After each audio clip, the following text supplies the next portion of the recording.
നാരായണം നമസ്കൃത്യ നരം ചൈവ നരോത്തമം ദേവീം സരസ്വതീം വ്യാസം തതോ ജയമുദീരയേ. നാരായണ പരോ വ്യക്താദണ്ഡമവ്യക്തസംഭവം അണ്ഡസ്യാന്തസ്ത്വിമേ ലോകാ സപ്തദ്വീപാച്ച മേദിനി.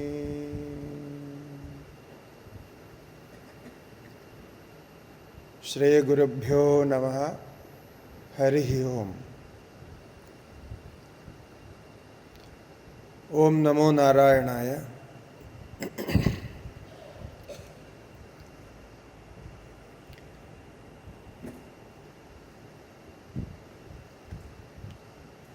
സച്ചിദാനന്ദ സ്വരൂപമായിട്ടുള്ള ആത്മാവിനെ വേദാദി ശാസ്ത്രങ്ങളിൽ എങ്ങനെയെല്ലാം പ്രതിപാദിക്കുന്നു, ആ പ്രതിപാദനങ്ങളോടൊപ്പം ചതുർവിധ പുരുഷാർത്ഥങ്ങൾ, അവയിലും മുഖ്യമായ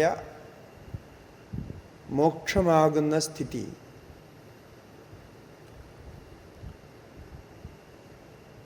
അതെങ്ങനെയാണ് പലതരത്തിലും തത്വബോധനത്തിലൂടെയും രൂപക കഥാരൂപത്തിലും അതിശയോക്തി കലർത്തിയും പല ഭാഷകളിൽ ശാസ്ത്രങ്ങൾ നമ്മളോട് സംവാദിക്കുന്നത് എന്നതിനെക്കുറിച്ചാണ് ചിന്തിച്ചുകൊണ്ടിരുന്നത്. സർവവ്യാപകമായ പരമാത്മാവിൻ്റെ സ്വരൂപം അതിസൂക്ഷ്മമാണ്, ബുദ്ധിക്ക് അതീതമാണ്. ആണെങ്കിലും അത് നമ്മുടെ ഓരോരുത്തരുടെയും അന്തരാത്മാവായിട്ട്, അന്തര്യാമിയായിട്ട് ഹൃദയകമലങ്ങളിൽ കുടികൊള്ളുന്നു. അതുകൊണ്ട് തന്നെ നിത്യസിദ്ധമായ അതിൻ്റെ സാക്ഷാത്കാരവും നമുക്കുണ്ട്. വ്യാപകമായ തത്വത്തെ ചിന്തിക്കാൻ അസാധ്യമായതുകൊണ്ട് തന്നെ, ചിന്താവിഷയമാകാത്തത് കൊണ്ട് തന്നെ അതിനെ അനുഭവിച്ചറിയാനുള്ള വഴികളാണ് തേടേണ്ടി വരിക. അപ്പം അത്തരം വഴികൾ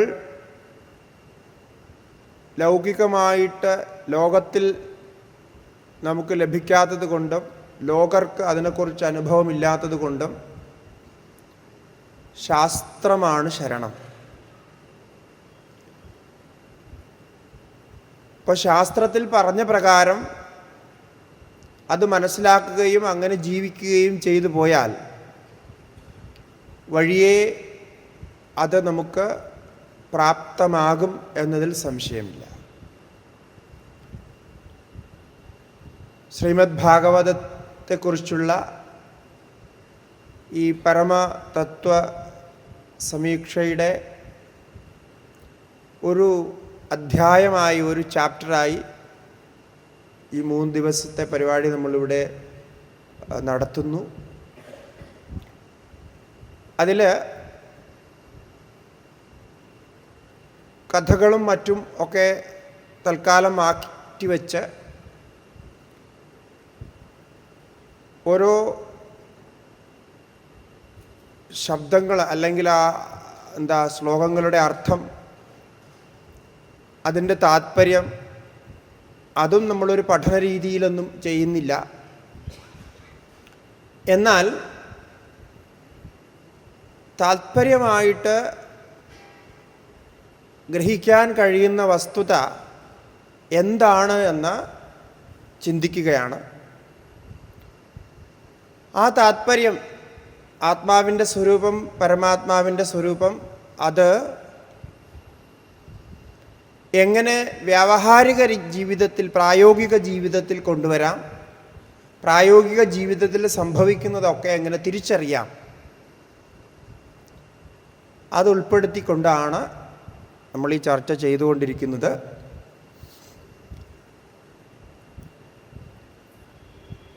സനാതന ഹിന്ദു ധർമ്മത്തെ സംബന്ധിച്ചിടത്തോളം സനാതനധർമ്മത്തിൻ്റെ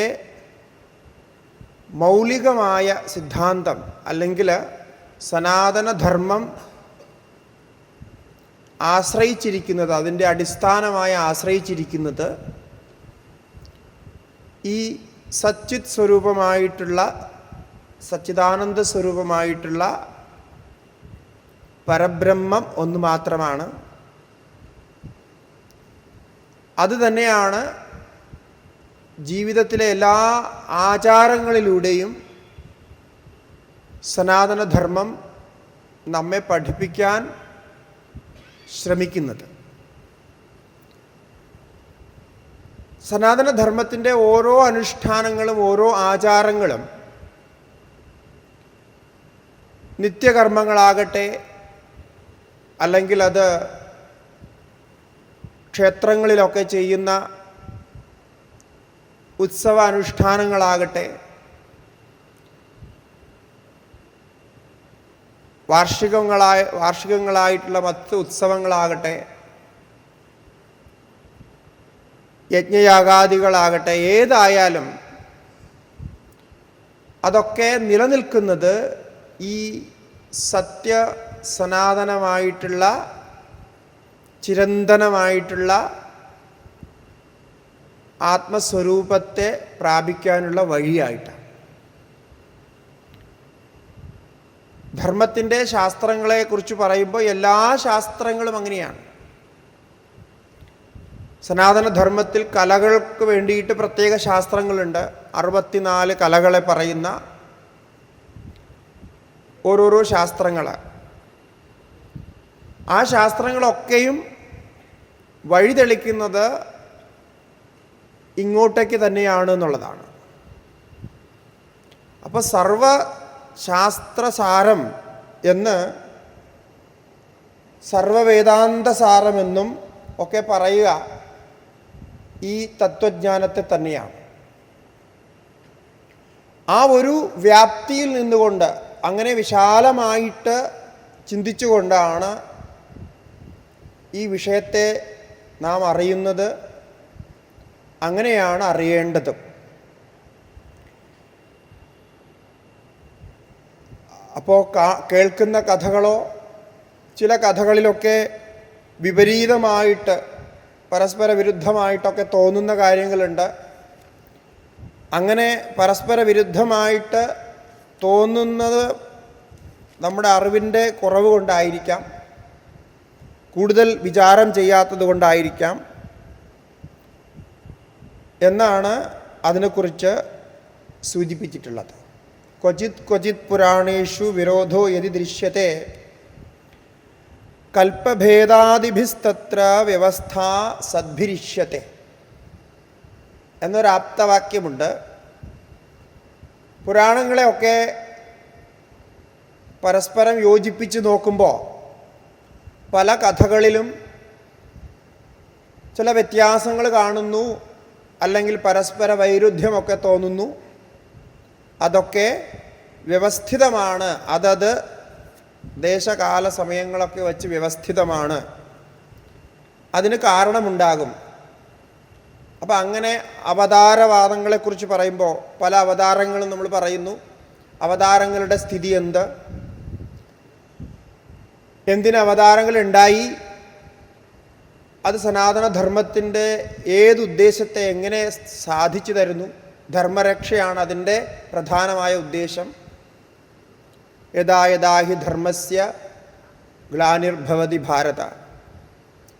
അപ്പം അങ്ങനെ ധർമ്മരക്ഷയ്ക്ക് വേണ്ടി ഭഗവാൻ അവതാരങ്ങൾ എടുക്കുന്നു. ആ അവതാരങ്ങളൊക്കെ ആണ് പുരാണങ്ങളുടെ കഥകൾ.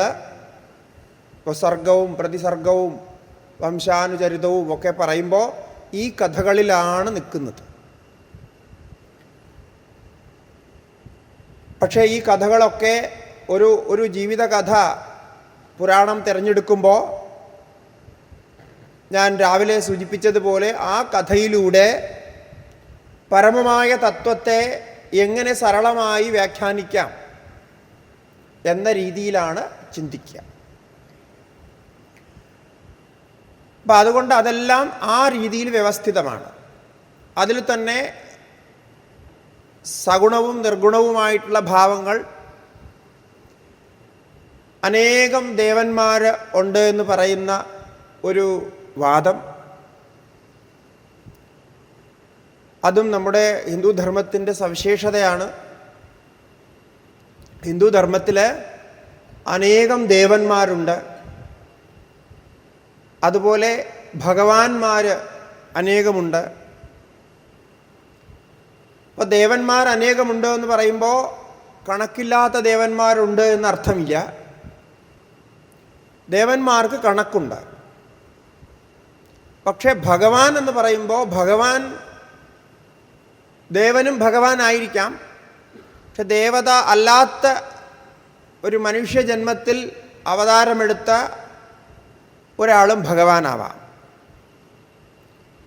അപ്പോൾ ഈ സ്തുതി ഇപ്പോൾ നമ്മൾ കേൾക്കാൻ പോകുന്ന സ്തുതി അത് ദേവതാരൂപത്തിലാണോ സ്തുതിക്കുന്നത്, ഭഗവാൻ എന്ന രൂപത്തിലാണോ, ആത്മസ്വരൂപത്തിലാണോ എന്ന് ചോദിച്ചാൽ ഈ സ്തുതികളിലൊക്കെ ഇതെല്ലാം ചേർന്ന് വരും.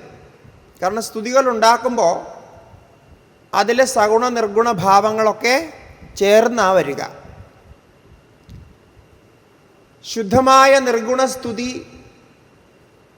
വളരെ വിരളമാണ്. ഭാഗവതത്തിൽ തന്നെ ബ്രഹ്മസ്തുതി പോലുള്ള ചില സ്തുതികളുണ്ട്, പക്ഷേ വളരെ വിരളമാണ്. സ്തുതിക്കണമെങ്കിൽ, കീർത്തനം ചൊല്ലണമെങ്കിൽ ചില ഗുണങ്ങളും ചില പ്രത്യേകതകളും ഒക്കെ ആരോപിച്ച് കൽപ്പിച്ച് അങ്ങനെ ചെല്ലാൻ സാധിക്കൂ. അല്ലാതെ നിർഗുണ പരബ്രഹ്മത്തെക്കുറിച്ച് സച്ചിദാനന്ദ സ്വരൂപം എന്നല്ല ഒരു വാക്കല്ലാതെ വേറൊന്നും പറയാൻ സാധിക്കില്ല. അത് സച്ചിദാനന്ദ സ്വരൂപത്തിൻ്റെ സ്വരൂപലക്ഷണം എന്ന് രാവിലെ ഞാൻ പറഞ്ഞു. സ്വരൂപലക്ഷണം എന്ന് പറഞ്ഞാൽ അതിൻ്റെ അർത്ഥം എന്താണ്? അതിൻ്റെ സ്വരൂപം ഒരിക്കലും മാറുന്നില്ല എന്നർത്ഥം. സ്വരൂപം അനപായിത്വം സ്വരൂപത്വം എന്ന് പറയും. അനപായി ആയിരിക്കുക, ഒരിക്കലും മാറാതിരിക്കുക, പരിവർത്തനം ചെയ്യാതിരിക്കുക, അതിനെയാണ് സ്വരൂപം എന്ന് പറയുക. സംസ്കൃതത്തിൽ സ്വരൂപ ശബ്ദം സ്വഭാവ ശബ്ദമൊക്കെ ഉപയോഗിച്ചാൽ അതിനർത്ഥം അങ്ങനെയാണ്. സ്വഭാവ ശബ്ദത്തിന് അല്പം ഭേദമുണ്ടെങ്കിലും സ്വരൂപ ശബ്ദം പറഞ്ഞാൽ അത് പിന്നെ മാറില്ല എന്നർത്ഥം. ഇപ്പോൾ ഭഗവാന്റെ ലക്ഷണം പറയുമ്പോൾ സ്വരൂപലക്ഷണമെന്നും തടസ്ഥ ലക്ഷണമെന്നും രണ്ടുണ്ട്. അതിൽ സ്വരൂപലക്ഷണം ഒരിക്കലും മാറാത്തതാണ്.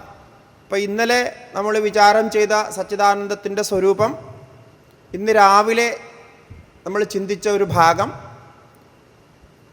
ഇതെല്ലാം സ്വരൂപലക്ഷണത്തെ എങ്ങനെ ശാസ്ത്രങ്ങൾ വ്യാഖ്യാനിച്ചിരിക്കുന്നു എന്ന രീതിയിലാണ്. അപ്പോൾ എന്താണ് ഈ സ്വരൂപലക്ഷണം എന്ന് ചോദിച്ചാൽ, ഇപ്പോൾ നമ്മൾ സ്തുതിയിലേക്ക് കടക്കുന്നതിന് മുമ്പ് അങ്ങനെ ഒരു സ്പഷ്ടത, ഒരു സാങ്കേതികമായ ഒരു സ്പഷ്ടത, ടെക്നിക്കൽ ക്ലാരിറ്റി ഉണ്ടായാൽ നല്ലതാണ്. സ്വരൂപലക്ഷണം ഞാനിപ്പോൾ പറഞ്ഞ അതിൻ്റെ ഒരു ഡെഫിനിഷൻ, പരിഭാഷ അനുസരിച്ച് അനപായി ആയിട്ടുള്ള ലക്ഷണം, സ്വരൂപമേവ ലക്ഷണം, അതിനെയാണ് സ്വരൂപലക്ഷണം എന്ന് പറയുക. ഇത്രയേ ഉള്ളൂ സ്വരൂപ ലക്ഷണം എന്ന് പറഞ്ഞാൽ. എന്തായി എന്നൊരു ഉദാഹരണം പറഞ്ഞാൽ, ഇപ്പം സൂര്യൻ പ്രകാശമാണ് എന്ന് പറഞ്ഞാൽ അത് സൂര്യൻ്റെ സ്വരൂപ ലക്ഷണമാണ്. എന്തുകൊണ്ടാണ്? സൂര്യനെ ഇതുവരെയും അപ്രകാശമായിട്ട്, അന്ധകാരമായിട്ട് ആരും കണ്ടിട്ടില്ല, അറിഞ്ഞിട്ടില്ല, അങ്ങനെ ആരും കൽപ്പിക്കുന്നുമില്ല. അപ്പം അതുകൊണ്ട് സൂര്യൻ്റെ സ്വരൂപം എന്ന് പറയുന്നത് പ്രകാശമാണ്. അഗ്നിയുടെ സ്വരൂപം എന്താണ്? ഉഷ്ണതയാണ്. അഗ്നിയുടെ സ്വരൂപം നമ്മൾ പ്രകാശം എന്ന് പറയുന്നില്ല. കാരണം അഗ്നി ഉള്ള സ്ഥലത്ത് ചൂടുണ്ടാകും എന്നുള്ളത് ഉറപ്പാണ്. പക്ഷെ എല്ലാ സ്ഥലത്തും പ്രകാശം ഉണ്ടാകണമെന്നില്ല. അതുകൊണ്ട് അഗ്നിയുടെ സ്വരൂപ ലക്ഷണം എന്ന് പറയുന്നത് ഉഷ്ണത. ഇങ്ങനെ ജലത്തിൻ്റെ സ്വരൂപ ലക്ഷണം, ജലത്തിൻ്റെ സ്വരൂപം എന്തെന്ന് ചോദിച്ചാൽ ശീതത, തണുപ്പാണ് അതിൻ്റെ സ്വരൂപം. അപ്പോൾ എവിടെയൊക്കെ തണുപ്പുണ്ടോ, എപ്പോഴൊക്കെ തണുപ്പുണ്ടോ അവിടെ ജലകണങ്ങളുടെ സംബന്ധം ഉണ്ടായിരിക്കും, അന്തരീക്ഷത്തിൽ ജലമുണ്ടായിരിക്കുമെന്നർത്ഥം. ഇങ്ങനെ ഓരോ വസ്തുക്കൾക്കും സ്വരൂപമുണ്ട്. അതിൻ്റെ യഥാർത്ഥമായ മാറാത്ത രൂപം. അപ്പോൾ അത് വസ്തുക്കൾക്കുണ്ട് എന്നുള്ളത് ശരി. അങ്ങനെയാണെങ്കിൽ നമ്മുടെ സ്വരൂപം എന്താണ്? നമ്മുടെ സ്വരൂപത്തിൽ മാറാതിരിക്കുന്നത് എന്താണ്? എന്താ മാറാതിരിക്കുന്നത്?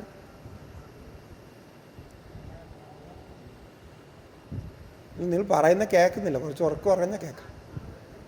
ആത്മാവ് മാറാതിരിക്കുന്നു. ആത്മാവ് മാറാതിരിക്കുന്നു എന്ന് പറഞ്ഞാൽ ആത്മാവ് എങ്ങനെയാണ് മാറാതിരിക്കുന്നതെന്ന് ചോദിച്ചാൽ, എങ്ങനെയാണ് മാറാതിരിക്കുന്നത് ആത്മാവ്? ഞാൻ എന്ന അനുഭവത്തോടൊപ്പം. ശരീരം നമ്മുടെ സ്വരൂപമല്ല, കാരണം ശരീരം മാറിക്കൊണ്ടേയിരിക്കുന്നു. മനസ്സും നമ്മുടെ സ്വരൂപമല്ല, മനസ്സും മാറിക്കൊണ്ടേയിരിക്കുന്നു. അപ്പോൾ ആത്മാവ് മാറാത്തതായ ഒന്നുണ്ടെങ്കിൽ ഞാൻ എന്ന ശുദ്ധമായ അനുഭവം മാറുന്നില്ല. കാരണം അറിവ് വച്ച സമയം മുതൽക്ക് ഞാൻ എന്നുള്ള അനുഭവം നിരന്തരം ഏകരൂപേണ അത് നിലനിൽക്കുന്നു.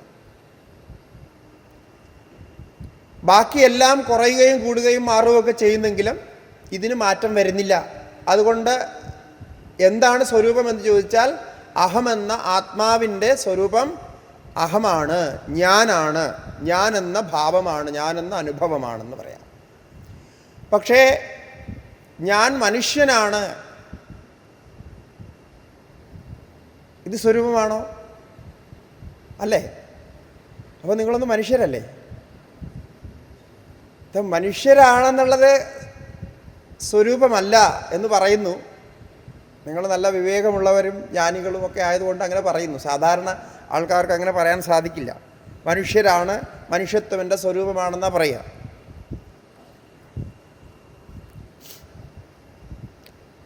വാസ്തവത്തിൽ മനുഷ്യത്വം സ്വരൂപമാണെന്ന് പറയാൻ സാധിക്കില്ല. കാരണം ഈ മനുഷ്യൻ എന്ന ഭാവവും ചിലപ്പോൾ മറന്നു പോകുന്നുണ്ട്, അല്ലേ? നമ്മൾ ചിലവരടുത്തൊക്കെ സംസാരിക്കുമ്പോൾ പറയാറില്ലേ, കുറച്ച് മനുഷ്യത്വമൊക്കെ വേണമെന്ന്, അല്ലേ? കുറച്ച് മനുഷ്യത്വത്തോടു കൂടി സംസാരിക്കൂ, ആദ്യം മനുഷ്യത്വത്തെ പ്രാപിക്കൂ, പിന്നെ ബാക്കിയൊക്കെ പ്രാപിക്കാം എന്നൊക്കെ പറയാറുണ്ട്. അതിൻ്റെ അർത്ഥം ഈ മനുഷ്യത്വത്തെ വേറെ ഇങ്ങനെ കാണുന്നുണ്ട് നമ്മൾ. അയാളിൽ നിന്ന് ഭിന്നമായ മനുഷ്യത്വം ഇടയ്ക്ക് വരികയും ഇടയ്ക്ക് പോവുകയൊക്കെ ചെയ്യുന്നതായിട്ടുള്ള മനുഷ്യത്വത്തെ കാണുന്നുണ്ട്. മനുഷ്യൻ്റെ ശരീരമുണ്ട് എന്നുള്ളത് ശരിയാണ്, ആ ശരീരത്തിന് പിന്നെ മാറ്റം വന്നുകൊണ്ടേയിരിക്കുന്നു. പക്ഷേ മനുഷ്യത്വം എന്ന് പറയുന്നതും സ്വരൂപമല്ല എന്നുള്ളത് ഉറപ്പാണ്. സ്വരൂപമാണെങ്കിൽ അത് പോകുകയും വരികയും ചെയ്യില്ല. അനപായി ആയിരിക്കണം എന്ന് പറഞ്ഞു, പോകാത്തതായിരിക്കണം, മാറാത്തതായിരിക്കണം.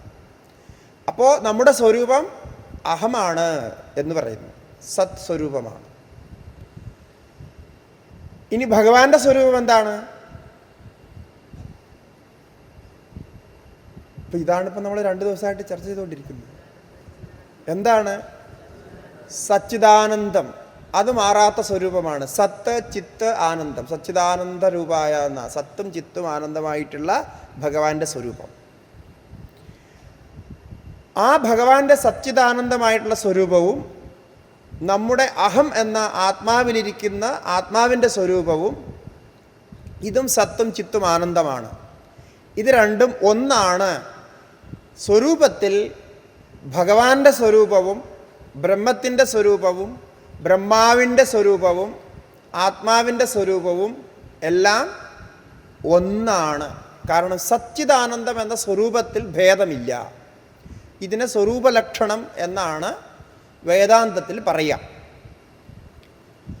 അപ്പം തത്വമസി വാക്യങ്ങളിൽ തത്പദത്തിൻ്റെയും ത്വം പദത്തിൻ്റെയും അർത്ഥം ഒന്നാണെന്ന് നിശ്ചയിച്ച് തത്പദത്തെക്കുറിച്ച് പറയുന്ന തത്പദവാച്യമായിട്ടുള്ള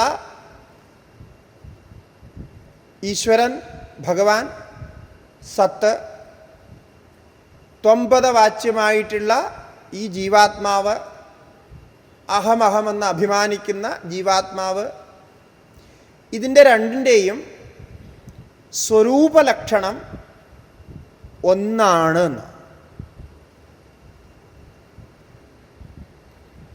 സ്വരൂപലക്ഷണം ഒന്നായാൽ അതിൻ്റെ അർത്ഥം എന്താണ്? ഭഗവാന്റെ സ്വരൂപവും നമ്മുടെ സ്വരൂപവും തമ്മിൽ ബേസിക്കലി അടിസ്ഥാനപരമായിട്ട് ഒരു മാറ്റവുമില്ല. ഇത് സനാതനധർമ്മത്തിൽ മാത്രമേ ഇങ്ങനൊരു കൺസെപ്റ്റുള്ളൂ, ഇങ്ങനൊരു ആശയമുള്ളൂ, ഇങ്ങനൊരു തത്വമുള്ളൂ. ബാക്കി ഒരു മതങ്ങളും ഒരു സിദ്ധാന്തങ്ങളും ഒരു മാർഗങ്ങളും ഇങ്ങനെ പറയുന്നില്ല.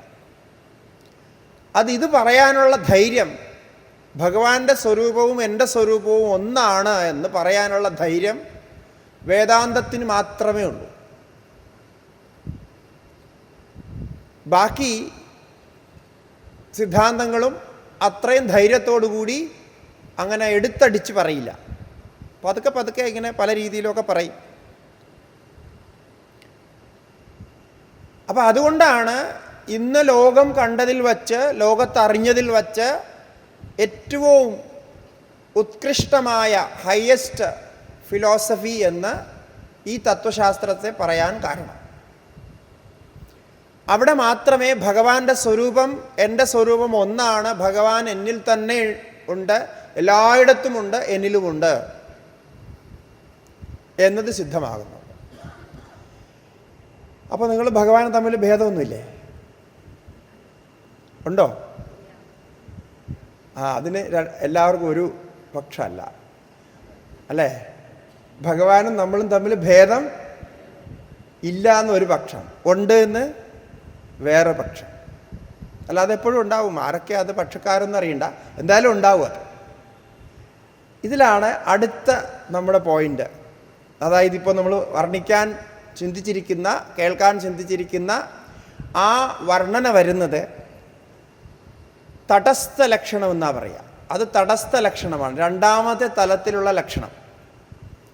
അപ്പം സ്വരൂപലക്ഷണത്തിലെ ഒരു മാറ്റവും ഇല്ല. സ്വരൂപലക്ഷണത്തിൽ ഭഗവാന്റെ സ്വരൂപവും നമ്മുടെ സ്വരൂപവും ഒക്കെ ഒന്ന് തന്നെയാണ്. അത് മാത്രമല്ല, നമ്മുടെ അല്ല, ഈ കാണുന്നതിൻ്റെ എല്ലാത്തിൻ്റെയും സ്വരൂപം സച്ചിദാനന്ദമാണ്. ഇന്നലെ നമ്മൾ ചിന്തിച്ചതാണ്. അപ്പോൾ ഈശ്വരൻ, ജീവാത്മാവ്, ഈ ജഗത്ത്, ഈ മൂന്നായി കാണുന്ന ഈ മൂന്നിൻ്റെയും യാഥാസ്ഥിതികമായ സ്വരൂപം അത് ഒന്നാണ്. അതിൻ്റെ പേരാണ് സച്ചിദാനന്ദം. അതുകൊണ്ടാണ് സനാതനധർമ്മം സച്ചിദാനന്ദ സ്വരൂപമായിട്ടുള്ള ജ്ഞാനത്തിലാണ് പരിനിഷ്ഠിതമായിരിക്കുന്നതെന്ന് ഞാൻ പറഞ്ഞു വെച്ചത്. അപ്പോൾ സനാതനധർമ്മത്തിൽ പറയുന്ന ഓരോ കർമ്മവും രാവിലെ എഴുത്ത് ശൗചാചാരങ്ങൾ ചെയ്യാൻ പറയുന്നു. നിത്യകർമ്മങ്ങളുടെ ഭാഗമായി സന്ധ്യാവന്ദനാദികൾ ചെയ്യാൻ കൽപ്പിക്കുന്നു. സ്വധർമ്മങ്ങൾ തന്നെയായിട്ട് മറ്റ് ജോലികളും വീട്ടുകാര്യങ്ങളും നാട്ടുകാര്യങ്ങളും ഒക്കെ വേണ്ടതുപോലെ ചെയ്യാൻ പറയുന്നു. കർമ്മയോഗമായിട്ട് ചെയ്യാൻ പറയുന്നു. അങ്ങനെ എന്തൊക്കെ പറയുന്നുണ്ടോ അതെല്ലാം ഈ സച്ചിദാനന്ദ സ്വരൂപത്തിൽ നിന്നുകൊണ്ട് സച്ചിദാനന്ദ സ്വരൂപത്തിലേക്ക് തിരിച്ചെത്താൻ നമ്മളെ തയ്യാറാക്കുന്നതിൻ്റെ ഭാഗമായിട്ടുള്ള അനുഷ്ഠാനങ്ങളാണ്. അതൊക്കെ ചെയ്യണം. നമ്മളത് ചെയ്താലേ ഇതിലേക്ക് സുഗമമായി എത്താൻ സാധിക്കൂ. അതൊക്കെ നമ്മുടെ സ്മരണപഥത്തിലേക്ക് വരുള്ളൂ.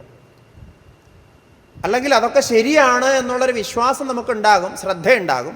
പക്ഷെ അതൊക്കെ ഉപയുക്തമാണ്, പ്രായോഗികമാണ് എന്ന ഒരു വ്യവഹാര രീതി അല്ലെങ്കിൽ എന്നൊരു അനുഭവം നമുക്കുണ്ടാവില്ല. രണ്ടാമത്തെ ലക്ഷണത്തെ പറയുന്നത് തടസ്ഥ ലക്ഷണം എന്നാണ്. തടസ്ഥം എന്ന് പറഞ്ഞാൽ സ്വരൂപമല്ല. യാവത്കാല അവസ്ഥിതത്വേ സതി വ്യാവർത്തകം ലക്ഷണം തടസ്ഥ ലക്ഷണം എന്നാ പറയാം. കുറച്ച് കാലത്തേക്ക് ഉണ്ടായിരിക്കും, എന്നാൽ ആ ഉണ്ടായിരിക്കുന്ന സമയത്ത് അതൊരു ലക്ഷണമായി പ്രവർത്തിക്കും. ഒന്നിൽ നിന്ന് മറ്റൊന്നിനെ ഭിന്നമാക്കാൻ വേണ്ടിയിട്ട് അതിനെ ഉപയോഗിക്കാം. എന്താ ഞാൻ പറഞ്ഞത്? കുറച്ച് കാലം ഉണ്ടായിരിക്കും, താത്കാലികം എന്നർത്ഥം. താത്കാലികമായി ഉണ്ടായിരിക്കും. പക്ഷെ ഉണ്ടായിരിക്കുമെന്നുള്ള ലക്ഷണമാണ്. ലക്ഷണമായതുകൊണ്ട് തന്നെ ഒന്നിൽ നിന്ന് മറ്റൊന്നിനെ വേർതിരിച്ചറിയാൻ അത് സഹായിക്കും. അങ്ങനെയുള്ള ലക്ഷണത്തെ പറയുന്ന പേരാണ് തടസ്ഥ ലക്ഷണം. ഇത് നിങ്ങൾ കേട്ടിട്ടുണ്ടോയെന്ന് അറിയില്ല. ഇതിനു മുമ്പ് കേട്ടിട്ടുണ്ടാവാൻ സാധ്യതയില്ല. വേദാന്തം പഠിച്ചവരൊക്കെ ആണെങ്കിൽ കേട്ടിട്ടുണ്ടാവും.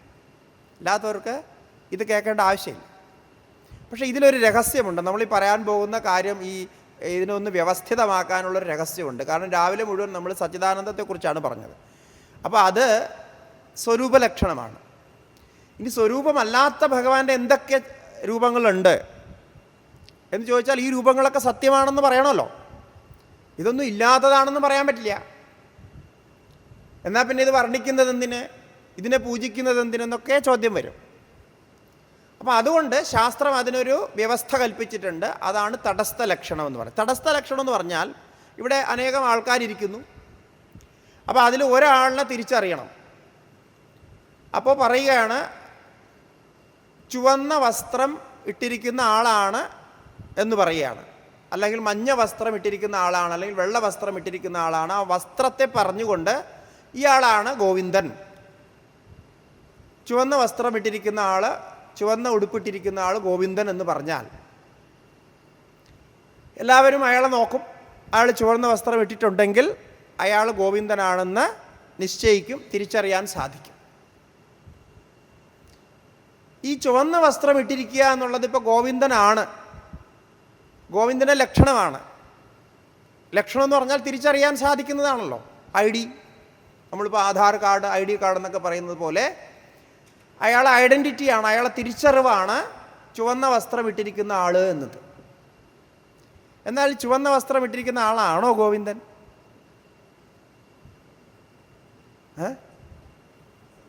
അല്ല. അയാൾ താൽക്കാലികമായിട്ടാണ് ചുവന്ന വസ്ത്രം ഇട്ടിരിക്കുന്നത്. കുറച്ച് കഴിഞ്ഞാൽ വസ്ത്രം മാറി വരും. അപ്പോൾ ചുവന്ന വസ്ത്രം ഇട്ടിരിക്കുന്ന ആൾ ഗോവിന്ദൻ എന്ന് തീരുമാനിച്ചാൽ പിന്നെ അയാൾ വസ്ത്രം മാറുമ്പോൾ അയാൾ ഗോവിന്ദനല്ലാതാവും, അല്ലേ? പക്ഷേ അത് അവിടെ വിഷയമല്ല. ഈ തടസ്ഥ ലക്ഷണത്തിന് അതൊരു പ്രശ്നമേ അല്ല.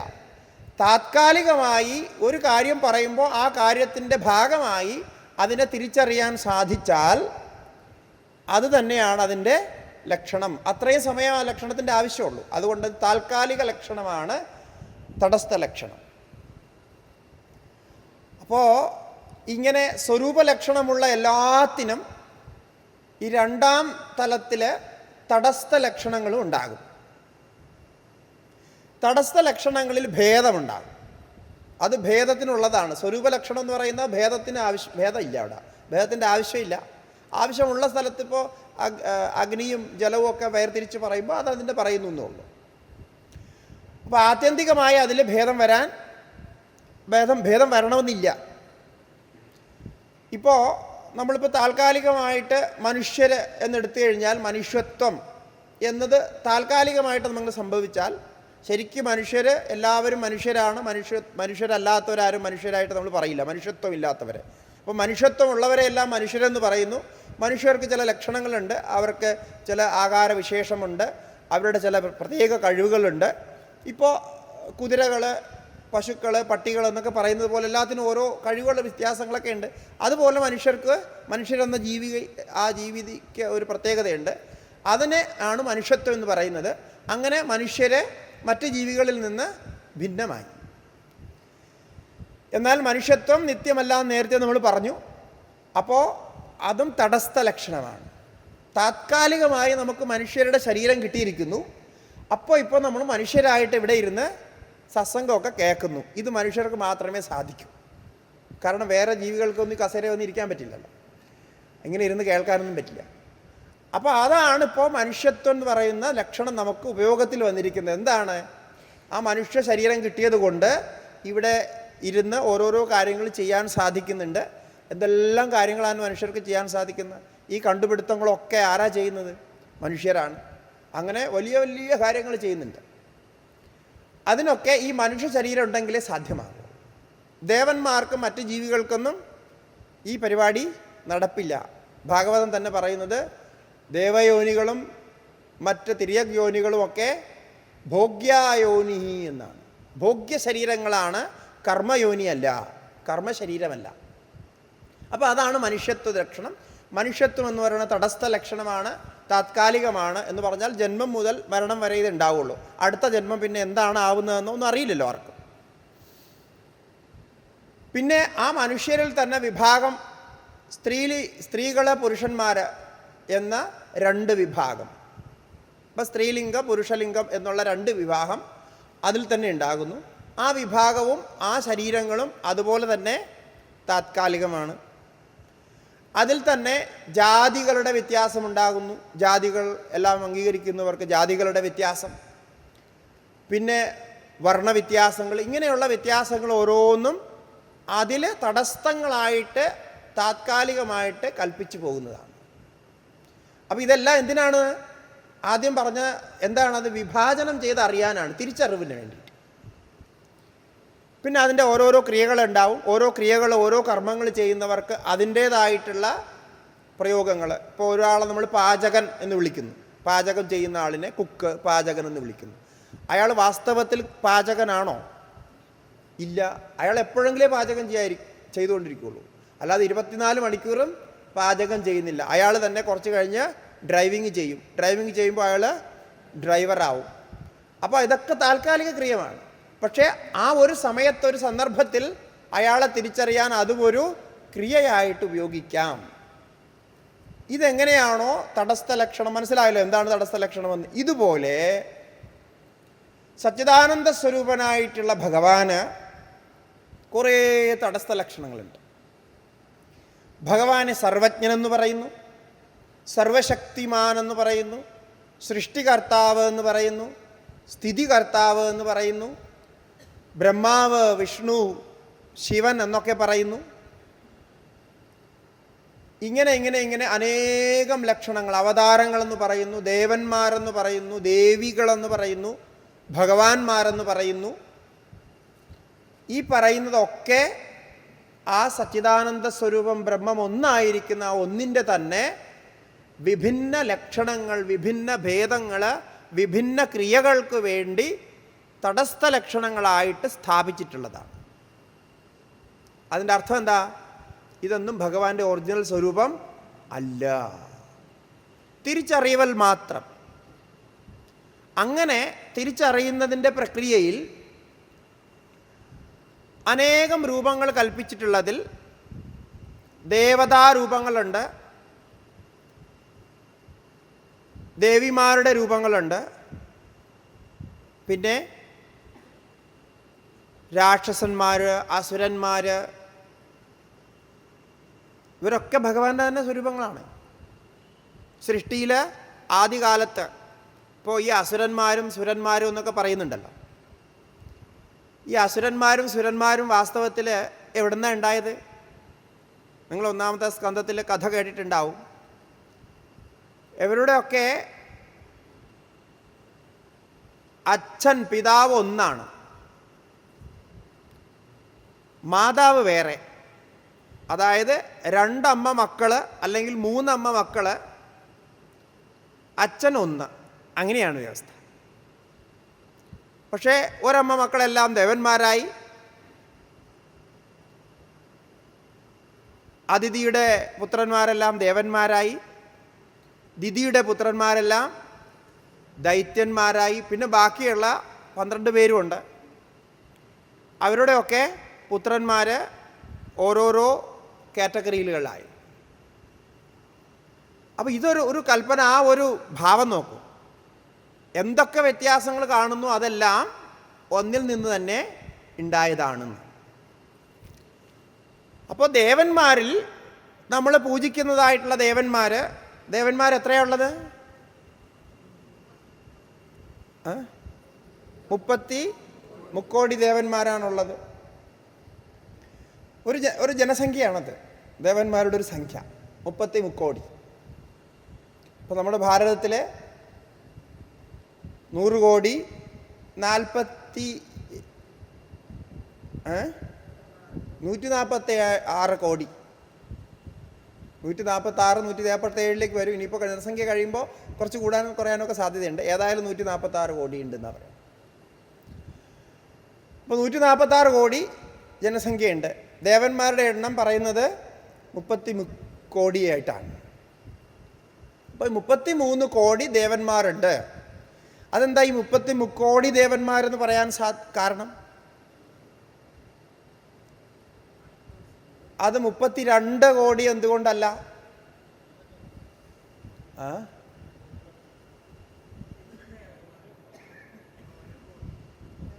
ഓരോരോ കോടി,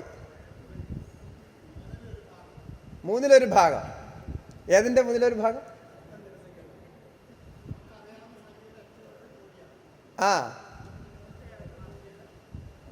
100 കോടിയുടെ 1/3 ഭാഗം. ഓ, വെരി ഗുഡ്. അതൊരു പുതിയ കണക്കാണ്, ഞാനിത് കേട്ടിട്ടില്ല. അപ്പോൾ 100 കോടി നമുക്കറിയാം, 100 കോടിയുടെ 1/3 ഭാഗം. ഇപ്പം ഞാൻ കുറേ കാലമായിട്ട് ഈ ഒരു വിദ്യ പഠിച്ചിട്ടേ എല്ലാ സ്ഥലത്തും പ്രയോഗിക്കുന്നുണ്ട്. അപ്പോൾ എന്താന്ന് ചോദിച്ചാൽ, ഈ ഓരോ സ്ഥലത്തുകൾ ഇപ്പോൾ ഒരു പുതിയൊരു കണക്ക് കിട്ടി. ഈ കണക്ക് എനിക്ക് മുമ്പ് അറിയില്ലായിരുന്നു. ഈ 100 കോടിയുടെ 1/3 ഭാഗമാണ് ഇങ്ങനെ 33 വരുന്നത്. ഈ നമ്മൾ ഈ കുട്ടിക്കാലത്ത് തൊട്ട് ഇത് തിരക്കിക്കൊണ്ടിരിക്കുകയാണ്. ഈ 33 കോടി എങ്ങനെയാണ് ഉണ്ടായത്, എന്താണ് ഇതിൻ്റെ ശാസ്ത്രം, എങ്ങനെയാണ് അറിയില്ലല്ലോ. ഇപ്പോൾ ഒരു 33 എന്നതിന് പറയുന്നു, 34 പറയുന്നില്ല, അല്ലെങ്കിൽ 31 പറയുന്നില്ല, അല്ലെങ്കിൽ ഒരു നല്ലൊരു കണക്കായിരുന്നു ഒരു 50 കോടി എന്ന് പറഞ്ഞെങ്കിൽ ഒരു നല്ല കണക്കായിരുന്നു, അങ്ങനെയും പറയുന്നില്ല. അപ്പോൾ ഇതെന്താ ഈ 33ൻ്റെ രഹസ്യമെന്ന് കുറേ വർഷങ്ങളായിട്ട് കുട്ടിക്കാലം എപ്പോൾ തൊട്ട് ഇത് ചിന്തിക്കാൻ തുടങ്ങി, അപ്പോൾ തൊട്ട് ഇത് തിരക്കുകയാണ്. നിങ്ങളൊക്കെ തിരക്കുന്നുണ്ടാവും. അപ്പോൾ ഇതേപോലെ ഒരേ സ്ഥലത്ത് പോയിട്ട് നമ്മൾ പറയുമ്പോൾ, ഭാരതത്തിൽ പല സ്ഥലത്തും സത്സംഗത്തിൽ സന്ദർഭവശാൽ ഇപ്പോൾ നമ്മുടെ ഒരു സന്ദർഭം വന്നപ്പോൾ, ഈ ഒരു വിഷയം വന്നപ്പോൾ നമ്മളത് ചിന്തിക്കുകയാണ്. അതുപോലെ വരുമ്പോൾ ചിന്തിക്കുമ്പോൾ ഇതുപോലെ ഞാൻ ചോദിക്കും, നിങ്ങളിതിനെക്കുറിച്ച് എന്താണ് ഒരു അഭിപ്രായം പറയുന്നത്. അങ്ങനെ പല പല അഭിപ്രായങ്ങളും നമുക്ക് കിട്ടും.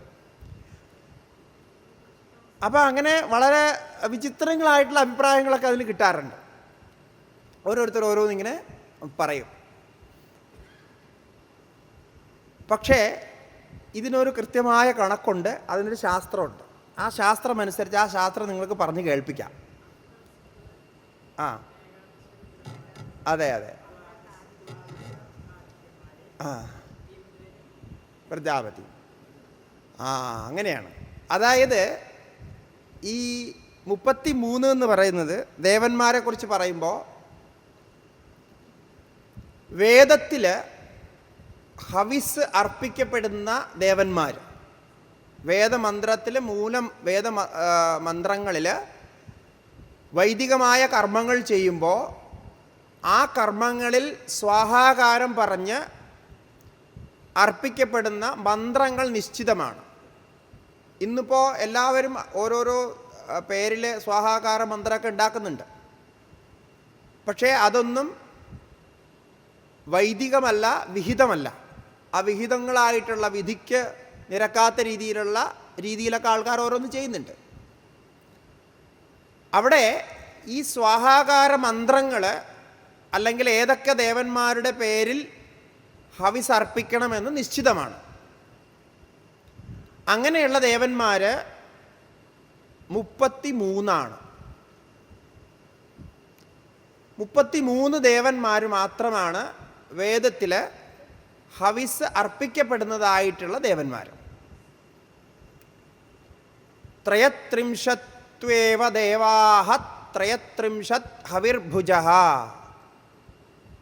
എന്ന് ബൃഹദാരണ്യക ഉപനിഷത്തിൽ, വേദത്തിലെ ശുക്ലയജുർവേദത്തിൽ വരുന്ന ശതപഥ ബ്രാഹ്മണത്തിലെ ഉപനിഷത്താണ് ബൃഹദാരണ്യക ഉപനിഷത്ത്.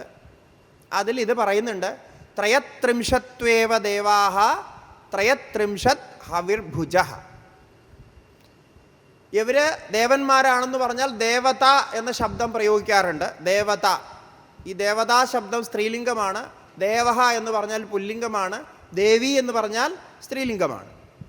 അപ്പോൾ ദേവതാ ശബ്ദം സ്ത്രീക്കും പുരുഷനും, അതായത് ദേവന്മാർക്കും ദേവികൾക്കും ഒരുപോലെ ഉപയോഗിക്കുന്ന ശബ്ദമാണ് ദേവത. ഇപ്പം നമ്മളൊരു വ്യക്തി എന്ന് പറഞ്ഞാൽ, ഒരു വ്യക്തി എന്ന് പറഞ്ഞാൽ അത് സ്ത്രീയാവാം പുരുഷനാവാം.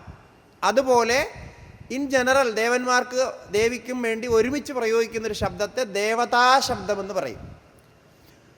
അപ്പോൾ ഈ ത്രയത്രിംശത്ത് ദേവന്മാരാണ്. ത്രയത്രിംശത് ദേവന്മാരുടെ ലക്ഷണം എന്താണെന്ന് ചോദിച്ചാൽ, ഈ 33 ദേവന്മാരാണ് ഹവിസ് ഭോക്താക്കളായിട്ടുള്ളത്. അവരെയാണ് ഇപ്പോൾ ഇവിടെ പറഞ്ഞത്. അഷ്ടവസുക്കൾ, ഏകാദശ രുദ്രന്മാർ, 12 ആദിത്യന്മാർ, ഇന്ദ്രനും പ്രജാപതിയും, ഇങ്ങനെ 33 ആവും. ഈ 33 ദേവന്മാരെല്ലാം ഗൃഹസ്ഥരാണ്. നമ്മുടെ ദേവന്മാർ ഋഷികളൊക്കെ ഗൃഹസ്ഥരായിരുന്നു. അപ്പോൾ അവരുടെയൊക്കെ ഭാര്യമാരും ഉണ്ട്. അപ്പോൾ അത് രണ്ടും കൂടെ ചേർത്താണ് ദേവതാ ശബ്ദം പറയുന്നത്. അപ്പോൾ ഇന്ദ്രാദി ദേവന്മാരുടെ ഇന്ദ്രാണി തുടങ്ങിയ ഭാര്യമാരുണ്ട്, രുദ്രൻ്റെ രുദ്രാണി തുടങ്ങിയ ഭാര്യമാരുണ്ട്. അങ്ങനെ ഭാര്യമാരെ കൂടെ ചേർക്കുന്നു. അപ്പോൾ അത് വീണ്ടും 33 കൂടി ചേരും. പക്ഷേ അത് 33 ആയിട്ടേ കണക്കാക്കുള്ളൂ. നേരത്തെ ഞാൻ പറഞ്ഞതുപോലെ ഭാര്യയും ഭർത്താവും ഒന്നാണെന്ന് കണക്കാക്കിയിട്ടാണ് എല്ലാ വ്യവഹാരവും ആ രീതിയിലാണെന്ന് വയ്ക്കും. അങ്ങനെയുള്ള 33 ദേവന്മാരുടെ ശക്തികളായിട്ട് വകഭേദങ്ങൾ വരുന്ന അനേകം ശക്തികളുണ്ട്. ആ ശക്തികൾ ഓരോ ദേവന്മാർക്കും ശക്തികൾ കൽപ്പിച്ച് സദാര വിബുധാ സർവേ സ്വാനാം സ്വാനാം ഗണൈസഹ ത്രൈലോക്യേ തത്രയത്രിംശത് കോടിസംഖ്യാ യഥാഭവ എന്ന് പത്മപുരാണത്തിൽ ഉത്തരഖണ്ഡത്തിലും സ്കന്ദപുരാണത്തിലും ഇതുമാതിരി ശ്ലോകമുണ്ട്, മഹാഭാരതത്തിലും ഉണ്ട്. എന്താ പറയുന്നത്? ഈ 33 ദേവന്മാരെ നമുക്കുള്ളൂ. ഈ 33 ദേവന്മാരുടെ വിഭൂതികളാണ്, ഐശ്വര്യങ്ങളാണ്, അവരുടെ അവതാര രൂപങ്ങളായിട്ടുള്ള ഐശ്വര്യങ്ങളാണ്. അവരുടെ സദാരാഹ, അവരുടെ ഭാര്യമാർ, അവരുടെ തന്നെ ഗണങ്ങൾ, ആ ഗണങ്ങളിൽ അവരുടെ ശക്തികൾ, അവർ തന്നെ ഓരോരോ ദേവന്മാർ പല രൂപത്തിലും പ്രകടമാകാൻ സാധിക്കുന്ന കഴിവുള്ളവരാണ്. അങ്ങനെ ത്രൈലോക്യത്തിൽ മുഴുവൻ 3 ലോകത്തിലും വച്ച് നോക്കുമ്പോൾ അവരുടെ ശക്തികളെല്ലാം വച്ച് ഓരോരോ ദേവന്മാർക്ക് ഓരോരോ കോടി ശക്തികളെന്ന് കൽപ്പിച്ച് പത്മപുരാണത്തിലാണ് ഈ 33 കോടി ദേവന്മാർ എന്ന് പറഞ്ഞിരിക്കുന്നത്. അപ്പോൾ 33 കോടിയേ ഉള്ളൂ. അതിലൊന്ന് കുറയുന്നില്ല, ഒന്ന് കൂടുന്നില്ല. അത് ധാരാളമാണെന്നർത്ഥം. ആവശ്യത്തിന് ദേവന്മാരായി എവിടെ ആര് പൂജയ്ക്ക് വിളിച്ചാലും ദേവന്മാർക്ക് അവിടെ എത്താനുള്ള വ്യവസ്ഥിതമായ രീതിയായി. അങ്ങനെയാണ് 33 കോടി ദേവന്മാരായത്. ഈ 33 കോടി ദേവന്മാരാണ്, ദേവതമാരാണ്. എന്നാൽ ഇപ്പോൾ ഭഗവാൻ ശ്രീരാമൻ, ഭഗവാൻ ശ്രീകൃഷ്ണൻ, പരശുരാമൻ, ഈ അവതാരങ്ങളൊക്കെ വരുന്നുണ്ടല്ലോ. അവതാരങ്ങളൊന്നും ദേവതകളിൽ പെടില്ല. എവിടെയും ശ്രീകൃഷ്ണ ഭഗവാൻ ദേവതയാണെന്ന് പറഞ്ഞിട്ടില്ല. ശ്രീമദ് ഭാഗവതത്തിൽ നോക്കൂ, എവിടെ നോക്കൂ ദേവതാ ശബ്ദം പ്രയോഗിക്കില്ല. ദേവഹ എന്നുള്ള ശബ്ദം പ്രയോഗിക്കും. കാരണം ദേവശബ്ദം ഭഗവാനും പ്രയോഗിക്കാം, അവതാരങ്ങൾക്കും പ്രയോഗിക്കാം. ഇനി ഒരു രാജാവിന് വേണമെങ്കിലും ദേവശബ്ദം പ്രയോഗിക്കാം. അത് സ്തുതി പറയുന്നൊരു ശബ്ദമാണ്. ഒരു ആദരവോടുകൂടി പറയുന്ന ശബ്ദത്തെ ദേവശബ്ദം പറയുന്നു. ആൾക്കാരുടെ പേരും ദേവഹ എന്ന് പേര് ഉള്ള ഒരുപാട് പേരുണ്ട്. പക്ഷെ ദേവത എന്ന് പേര് നമ്മൾ വയ്ക്കാറില്ല. ദേവത എന്ന് പേരുള്ള ആരെങ്കിലും കേട്ടിട്ടുണ്ട്? ഞാനിതുവരെ കേട്ടിട്ടില്ല. ആരുടെയെങ്കിലും പേരിൻ്റെ ഓടൊപ്പം ദേവത എന്നുണ്ടോ? ഇല്ല. ഒന്ന് ആലോചിച്ച് നോക്കൂ. അപ്പോൾ അതിനെന്തോ ഒരു കാരണമില്ല.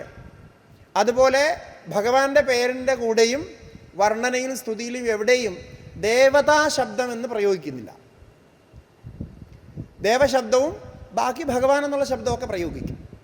അതിന് കാരണം ഈ ദേവതാ ശബ്ദം ഇപ്പം ഞാൻ പറഞ്ഞതുപോലെ അത് ടെക്നിക്കലി വേദത്തിൽ വരുന്ന ഈ 33 ദേവന്മാരുടെ വിഭൂതികൾ ഉൾപ്പെടെയുള്ള 33 കോടി ദേവന്മാരെന്ന് പറയുന്നതിന് വേണ്ടി മാത്രമുള്ളതാണ്. അവിടെ മാത്രമേ പ്രയോഗിക്കൂ. അതുകൊണ്ട് തന്നെ ഭഗവാൻ ശ്രീകൃഷ്ണൻ്റെ പേരിൽ സ്വാഹാകാര മന്ത്രം വേദത്തിലില്ല. കൃഷ്ണായ സ്വാഹ എന്ന് മന്ത്രമില്ല. പിന്നെ ഇപ്പോൾ ഹവനം ചെയ്യുന്നവരൊക്കെ അങ്ങനെ സ്വാഹയൊക്കെ ഉണ്ടാക്കിയിട്ടുണ്ടാവും. പക്ഷെ മന്ത്രത്തിൽ സ്വാഹാകാരം അവതാരങ്ങൾക്ക് ഉണ്ടാവില്ല. ശ്രീരാമായ രാമായ സ്വാഹ എന്നുമില്ല, കൃഷ്ണായ സ്വാഹ എന്നുമില്ല, പരശുരാമായ സ്വാഹ എന്നുമില്ല. ഇതിനൊന്നും സ്വാഹ മന്ത്രങ്ങൾ ഉണ്ടാവില്ല. കാരണം ഈ തലങ്ങളിലേക്ക് വരുമ്പോൾ ദേവന്മാരുടെ നേരത്തെ പറഞ്ഞ തടസ്ഥ ലക്ഷണമാണ്. ഇതെല്ലാം ആത്മാവിൻ്റെ തന്നെ സ്വരൂപമാണ്. സൃഷ്ടിയുടെ പ്രക്രിയയിൽ വരുന്നതാണ്. പുരാണത്തിൻ്റെ പഞ്ചലക്ഷണങ്ങളിൽ ഒന്നാണ് സൃഷ്ടി വർണ്ണനം എന്ന് പറയുന്നത്, സർഗം എന്ന് പറയുന്നത്. ആ സർഗത്തിൽ വരുന്നതാണ് സർഗം, പ്രതിസർഗം, വംശാനുകഥനം, വംശകഥനം, വംശാനുകഥനം ഒക്കെ അതിൽ വരുന്നതാണ്. അപ്പോൾ അതിൽ വരുന്ന ഭേദങ്ങളിൽ പല പല കാറ്റഗറികളുണ്ട്. അതിലിപ്പോൾ കശ്യപൻ്റെ പുത്രന്മാരായിട്ടാണ് മുഴുവൻ സൃഷ്ടിയെയും പറയുന്നത്. അതൊക്കെ വ്യത്യസ്തമായിട്ടുള്ള സൃഷ്ടി രൂപങ്ങളാണ്. അതിൽ ഈ ദേവതാ ശബ്ദം ഭിന്നമായി. പിന്നെ ഇവർക്ക് പറയുന്ന ഈ പറയുന്ന അവതാരങ്ങൾക്കൊക്കെ പറയുന്ന ടൈറ്റിൽ എന്താണെന്ന് ചോദിച്ചാൽ ഭഗവാൻ എന്നാണ്. ഭഗവാൻ എന്നാണ്. ഈ ഭഗവാന്റെ പ്രത്യേകത എന്ന് പറഞ്ഞാൽ മനുഷ്യ അവതാരമായിട്ടെടുത്ത ആർക്കും ഭഗവാനാകാം. പക്ഷെ മനുഷ്യന്മാർക്കാർക്കും ദേവതയാവാൻ പറ്റില്ല. ദേവതയാവാൻ പറ്റില്ല. ദേവനെന്ന് പേരൊക്കെ ഇടാം, പക്ഷേ ദേവതയാകാൻ പറ്റില്ല. മനുഷ്യന് ഭഗവാനാകാൻ, അല്ലെങ്കിൽ മനുഷ്യ ശരീരത്തിൽ മനുഷ്യന് കിട്ടാവുന്ന ഏറ്റവും വലിയ ഹയസ്റ്റ് ടൈറ്റിൽ അതാണ് ഭഗവാൻ എന്ന്. അതിലും വലിയ ആദരവ് കൊടുക്കുന്ന ടൈറ്റിലില്ല. അപ്പോൾ ഭഗവാൻ എന്ന് പറഞ്ഞാൽ എന്താണ് അതിനർത്ഥം എന്ന് ചോദിച്ചാൽ അവതാരങ്ങൾ എന്നർത്ഥം. അവതാരങ്ങൾ മനുഷ്യനും ഭഗവാനാവാം. ആ അവതാരങ്ങളൊക്കെ വരുന്നത് അവിടെ നിന്നാണല്ലോ. ഇപ്പോൾ വസുക്കളിൽ ഭഗവാൻ വിഷ്ണുവിൻ്റെ സ്വരൂപമുണ്ട്, അല്ലെങ്കിൽ ആദിത്യന്മാരിൽ വിഷ്ണുവിൻ്റെ സ്വരൂപമുണ്ട്. അങ്ങനെ അവിടെ നിന്ന് വരും. ഇന്ദ്രൻ എന്താ പറയുക, ഏകാദശ രുദ്രന്മാരിലെ രുദ്രനുണ്ട്, ശങ്കരനുണ്ട്. അപ്പോൾ അവിടെ നിന്ന് അവതാരങ്ങൾ വരാം. അവതാരങ്ങൾക്ക് മനുഷ്യ ശരീരം എടുത്താൽ അവരുടെ ഏറ്റവും ഹയസ്റ്റ് സ്റ്റേജ് എന്ന് പറയുന്നത് ഭഗവാനാവുക. അതിനൊരു ലക്ഷണമുണ്ട്. ഭഗവാൻ എങ്ങനെയൊക്കെ ആകാം, ആ ഭഗവാൻ ആകാനുള്ള എന്തൊക്കെ ക്വാളിഫിക്കേഷൻ വേണം. അല്ലാതെ നമ്മൾ പഠിച്ച് PhD എടുത്തുകൊണ്ടൊന്നും ഭഗവാനാകാൻ പറ്റില്ല. അതിന് പ്രത്യേകിച്ച് ചില ക്വാളിറ്റീസ് ആവശ്യമാണ്. ആ ക്വാളിറ്റീസ് എന്തൊക്കെ വേണമെന്ന് 7-8 ശ്ലോകങ്ങളിൽ വളരെ വിശദമായി വിഷ്ണു പുരാണത്തിൽ പറഞ്ഞിട്ടുണ്ട്. വിഷ്ണു പുരാണമാണ് അതിൻ്റെ പ്രമാണം. അവിടെ വിസ്തരിച്ച് പറയുന്നുണ്ട്. ഐശ്വര്യസ്യ സമഗ്രസ്യ ധർമ്മസ്യ യശസ്ശ്രിയഃ വൈരാഗ്യസ്യ അധ മോക്ഷസ്യ ഷണ്ണാം ഭഗൈതീരിണ ഉത്പത്തിം ച വിനാശം ച ഭൂതാനാമാഗതിം ഗതിം വേത്തി വിദ്യാം അവിദ്യാം ച സവാച്യോ ഭഗവാനിതി എന്നൊക്കെ തുടങ്ങുന്ന ശ്ലോകങ്ങൾ, ഇതേ അർത്ഥം വരുന്ന ഇതിൻ്റെ കുറേ കൂടെ വിസ്തരിച്ച ശ്ലോകങ്ങൾ അവിടെ പറയുന്നുണ്ട്. അപ്പം ഈ ഗുണങ്ങളൊക്കെ ഉള്ള ഒരു മനുഷ്യനെ ഭഗവാൻ എന്ന് സംബോധന ചെയ്യാം. അപ്പോൾ നിങ്ങൾക്ക് ഓരോരുത്തർക്കും ഭഗവാനാകാനുള്ള എന്താ ഉള്ള സാധ്യതയുണ്ട്, യോഗ്യതയുണ്ട്. വേണമെങ്കിൽ ശ്രമിച്ചാൽ ആകാം. ഈ ജന്മത്തിൽ അല്ലെങ്കിൽ അടുത്ത ജന്മത്തിൽ എന്തായാലും. കാരണം അനേക ജന്മ സംസിദ്ധസ്തോ യാതി പരാംഗതി എന്നാണല്ലോ. അങ്ങനെ ഒരു വ്യവസ്ഥ, ഈ ഒരു വ്യവസ്ഥ നമ്മുടെ ഹിന്ദു ധർമ്മത്തിൽ മാത്രമേ ഉള്ളൂ. വേറെ ഒരു മതക്കാരിലും അവരുടെ മതത്തിൻ്റെ ദേവനാവാനോ അല്ലെങ്കിൽ പിന്നെ ഇതാവാനോ ഒന്നും പറ്റില്ല, ഭഗവാനാവാനൊന്നും പറ്റില്ല. അതുകൊണ്ടാണ് അവർക്ക് എങ്ങനെയാണ് നമുക്ക് ഇത്രയും ഭഗവാന്മാരുണ്ടായതെന്ന് മനസ്സിലാവാത്തത്. കാരണം അതിൻ്റെ ടെക്നിക്കൽ പ്രോസസ്സ് അവർക്ക് അറിയില്ല. കാരണം അവരുടെ ബോധത്തിൽ അതില്ലല്ലോ, അങ്ങനൊരു കൺസെപ്റ്റേ ഇല്ല. മനുഷ്യനായി ജനിക്കാനും മനുഷ്യനായി മരിക്കാനും മാത്രമേ പറ്റൂ. അതിന് അപ്പുറത്തുമില്ല ഇപ്പുറത്തുമില്ല. അത് ദുഃഖിച്ചു കൊണ്ടിരിക്കുക, അപ്പോൾ അതിന് സുഖത്തിന് വേണ്ടി പ്രാർത്ഥിക്കുക. ഇങ്ങനെയാണ്. നമ്മളൊക്കെ അങ്ങനെയല്ല. ഇവിടെ തന്നെ പ്രാർത്ഥിച്ച് സാധന അനുഷ്ഠിച്ച് തപസ്സനുഷ്ഠിച്ച് ദിവ്യത്വം പ്രാപിക്കാൻ, ഡിവിനിറ്റി പ്രാപിക്കാൻ സാധിക്കും. അങ്ങനെ ആ ദിവ്യത്വം പ്രാപിക്കുന്നതിൻ്റെ ഏറ്റവും ഉത്തമമായ സ്ഥിതിയാണ് ഭഗവാൻ എന്ന സ്ഥിതി. അപ്പോൾ എന്തായി പറയുന്നതെന്ന് ചോദിച്ചാൽ, ശ്രീമദ് ഭാഗവതത്തിലെ ഭഗവാന്റെ വർണ്ണനയിൽ ഇപ്പം എന്തൊക്കെ ഉണ്ടാകും? സ്വരൂപലക്ഷണം ഉണ്ടാകും അല്ലേ? ആ സ്വരൂപലക്ഷണവും നമ്മുടെ സ്വരൂപലക്ഷണവും തമ്മിൽ ഭേദമുണ്ടാവില്ല. എന്നാൽ അത് കഴിഞ്ഞു വരുന്ന ബാക്കി ലക്ഷണങ്ങൾ, തടസ്ഥ ലക്ഷണങ്ങൾ, അതിലൊക്കെ ഭേദമുണ്ടാകും. അതിൽ ഓരോരുത്തരും ഭിന്നമായിരിക്കും. അങ്ങനെയുള്ള ലക്ഷണങ്ങൾ സാകാരമായിട്ടും സഗുണമായിട്ടും ഈ ലീലകളൊക്കെ വർണ്ണിക്കുന്നത് ഭഗവാന്റെ തടസ്ഥ ലക്ഷണങ്ങളാണ്. ആ തടസ്ഥ ലക്ഷണങ്ങൾ അങ്ങനെയൊക്കെ വർണ്ണിക്കാനുള്ള കാരണം എന്തെന്ന് ചോദിച്ചാൽ, രാവിലെ ഞാനത് വിശദമായി പറഞ്ഞതാണ്. നമ്മുടെ ഓരോരുത്തരുടെയും മനസ്സിനെ അവിടേക്ക് ആകർഷിക്കാനും ആ ജ്ഞാനമാകുന്ന സ്വരൂപത്തിലേക്ക് കൊണ്ടെത്തിക്കാനും മോക്ഷമാകുന്ന സ്വരൂപത്തിലേക്ക് കൊണ്ടെത്തിക്കാനുമായിട്ട് എതിരിച്ഛയാ, ഞാൻ പറഞ്ഞല്ലോ, എപ്പോഴെങ്കിലും ഭഗവാന്റെ നാമം കേട്ട് സ്തുതി കേട്ട് അതിലേക്ക് മനസ്സ് ആകർഷിക്കപ്പെടുമ്പോൾ അയാളുടെ വഴി തുറക്കുന്നു, അയാൾക്ക് ആ മാർഗത്തിലേക്ക് പോകാൻ സാധിക്കുന്നു. അതുകൊണ്ടാണ് ഈ നാട്ടുകാരൊക്കെ പറയുന്നത് ഈ സത്സംഗത്തിലും പരിപാടിക്കൊന്നും പോകാൻ പാടില്ല, സ്വാമിമാരെ ഒന്നും കാണാനേ പാടില്ല, അങ്ങനെയൊക്കെ പറയുന്നുണ്ട്. ചെറുപ്പക്കാരോടൊക്കെ അച്ഛനും അമ്മയൊക്കെ പറയും. നിങ്ങളൊക്കെ പറയുന്നുണ്ടാവും. അത് കാരണം ചെറുപ്പക്കാരിവിടെ വരില്ലല്ലോ. കാരണം ഇത് നേരത്തെ വരെ പഠിപ്പിച്ചു വെച്ചൊക്കെയാണ്. ഇത് നിങ്ങൾക്കുള്ള പരിപാടിയല്ല. ഇത് വയസ്സായി കഴിഞ്ഞാൽ ഇങ്ങനെ ഇതൊക്കെ കേട്ടിരിക്കാം, കേട്ട് ആസ്വദിക്കാം. അപ്പോൾ ഒരു വയസ്സായാൽ അത് ചെയ്യാൻ പാടുള്ളൂ എന്നാണ്. അപ്പോൾ അങ്ങനെ പറഞ്ഞ് ഭയപ്പെടുത്തിയിരിക്കുകയാണ്. കാരണം എന്താണ്? അങ്ങനെ ആയാൽ, ആ സമ്പർക്കത്തിലെത്തിയാൽ ചിലപ്പോൾ മനസ്സ് മാറിപ്പോകാനുള്ള സാധ്യതയുണ്ട്. പക്ഷേ വാസ്തവത്തിൽ എന്താണെന്ന് ചോദിച്ചാൽ, ഈ മനസ്സ് മാറിപ്പോകണം ഇങ്ങനെ പോകുന്നവർക്ക് എവിടെ കെട്ടിയിട്ടാലും എവിടെ അടച്ചു വെച്ചാലും പോകുന്നവർ പോകുക തന്നെ ചെയ്യും. കാരണം എന്താണ്? പൂർവജന്മകൃത കർമ്മമായിട്ടാണ്, അനേക ജന്മ സംസിദ്ധനായിട്ടാണ് വന്നിരിക്കുന്നത്. അഥവാ യോഗിനാമേവ കുലേ ഭവതി ധീമത. നിങ്ങൾക്കറിയാമല്ലോ, ശ്രീബുദ്ധൻ്റെ കഥയിൽ സിദ്ധാർത്ഥനായിരുന്നു. അപ്പോൾ സിദ്ധാർത്ഥൻ ജനിച്ചപ്പോൾ തന്നെ ഒരു ജ്യോതിഷൻ വന്ന് പറഞ്ഞു, ഈ കുട്ടിയെ വളരെയധികം ശ്രദ്ധിക്കണം. എന്താണ്? ഇയാൾ ചാടിപ്പോകാനുള്ള സാധ്യതയുണ്ട്. നിങ്ങൾക്കാകെ ഒരു പുത്രനേ ഉള്ളൂ. രാജ്യം പരിപാലിക്കണമെങ്കിൽ ഇയാളെ പുറത്ത് വിടാതെ സൂക്ഷിക്കണമെന്ന് പറഞ്ഞു. അപ്പോൾ എന്ത് ചെയ്തു? അച്ഛൻ എന്താ ചെയ്തത്? സിദ്ധാർത്ഥനെ പുറത്ത് വിട്ടേയില്ല. കാലമായപ്പോൾ വിവാഹം കഴിപ്പിച്ചു, യശോദയോട് വിവാഹം കഴിപ്പിച്ചു. അപ്പോൾ വിവാഹം കഴിച്ച ഒരു കുട്ടിയായി, അകത്തായി. എന്തോ ഒരു കാരണത്തിൽ, ഒരു സമയത്തൊരു നിമിത്തത്തിൽ അച്ഛൻ അവിടെ കൊട്ടാരത്തിൽ ഉണ്ടായിരുന്നിരിക്കില്ല, അല്ലെങ്കിൽ എന്തോ ഒരു അവ്യവസ്ഥ വന്നു. ആ സമയത്ത് സിദ്ധാർത്ഥൻ പുറത്തു പോകാനുള്ള ഇടയായി. പുറത്തു പോകുമ്പോൾ ഒരു ശവം കൊണ്ടുപോകുന്നത് കണ്ടു. ആൾക്കാർ കരഞ്ഞ് വിലപിച്ചുകൊണ്ട് ശവം കൊണ്ടുപോകുന്നു. അത് കണ്ടപ്പോൾ അദ്ദേഹത്തിൻ്റെ മനസ്സിളവി. ഇതെന്താണ് ഇങ്ങനെ?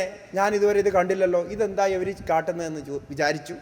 അതിനെക്കുറിച്ച് അദ്ദേഹം ചിന്തിച്ചു. അപ്പോൾ അദ്ദേഹത്തിന് മനസ്സിലായി, ഇതാണ് ദുഃഖം എന്ന്. ആലോചിച്ച് നോക്കും. അതുവരെ ദുഃഖം എന്തെന്ന് അദ്ദേഹത്തിന് അറിയില്ലായിരുന്നു. വിലാപം എന്തെന്ന് അറിയില്ല, ദുഃഖം എന്തെന്ന് അറിയില്ല. അങ്ങനെയാണ് സിദ്ധാർത്ഥനെ വളർത്തിക്കൊണ്ടുവന്നത്. പക്ഷേ ആ ഒരു പ്രാവശ്യം വെളിയിലിറങ്ങി, അതോടുകൂടി പോയിട്ട് എന്താ സംഭവിച്ചത്? നേരെ തിരിച്ചു വന്നു. അന്ന് രാത്രി തന്നെ തീരുമാനിച്ചു, ഇനി ഇത് മതി. ഇതിൻ്റെ സത്യം എന്താണെന്ന് മനസ്സിലാക്കണം. എന്താണ് ഈ ദുഃഖം? എന്താണ് ഈ വിലാപം? അതിന് കാരണമെന്ത് എന്ന് അദ്ദേഹം അന്വേഷിക്കാൻ തുടങ്ങി. കാരണം നേരത്തെ അവിടം വരെ എത്തി നിൽക്കുകയാണ്. അപ്പോൾ അതിൻ്റെ ഒരു ചെറിയൊരു ബ്ലിങ്ക്, അതിനൊന്ന് ഫയർ ചെയ്താൽ മതിയായിരുന്നു. അത് വെളിയിൽ പോയി ശവം കണ്ടതോടുകൂടി അത് ഫയറായി. അപ്പോൾ ആ സംസ്കാരമെല്ലാം വന്നു. അപ്പോൾ എന്താ ചെയ്ത? ഉടനടി അതുവരെ ഉണ്ടായിരുന്ന എല്ലാ സുഖങ്ങളെയും ത്യജിച്ച്, ഭാര്യയെയും കുട്ടിയെയും ഒക്കെ ത്യജിച്ച് രാത്രി അവിടെ നിന്ന് ചാടിപ്പോവുകയാണ്. എന്ന് ആലോചിച്ചു നോക്കും.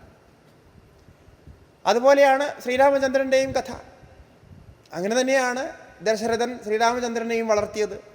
പക്ഷേ ശ്രീരാമചന്ദ്രൻ്റെ അടുത്ത് പഠിക്കുന്ന കാലത്ത് ഒരു 15 വയസ്സുള്ളപ്പോൾ വസിഷ്ഠൻ്റെ ആശ്രമത്തിൽ പഠിച്ചുകൊണ്ടിരിക്കുകയാണ്. ആ സമയത്ത്, അത് രാമായണത്തിൽ ഇല്ലാത്തൊരു കഥയാണ്, രാമായണത്തിൽ അങ്ങനെ ഇല്ല, ഇത് യോഗവാസിഷ്ഠമായിട്ട് ബന്ധപ്പെട്ട കഥയാണ്. യോഗവാസിഷ്ഠം എന്തിനാണ് ഉപദേശിച്ചതെന്ന്. അങ്ങനെ ശ്രീരാമചന്ദ്രൻ അവിടെ ഇവിടെയൊക്കെ യാത്ര ചെയ്യുന്നു. അപ്പോൾ ഈ പറഞ്ഞതുപോലെ ദുഃഖവും കഷ്ടതയും ലോകത്തിൻ്റെ പ്രശ്നങ്ങളുമൊക്കെ കാണുന്നു, കേൾക്കുന്നു.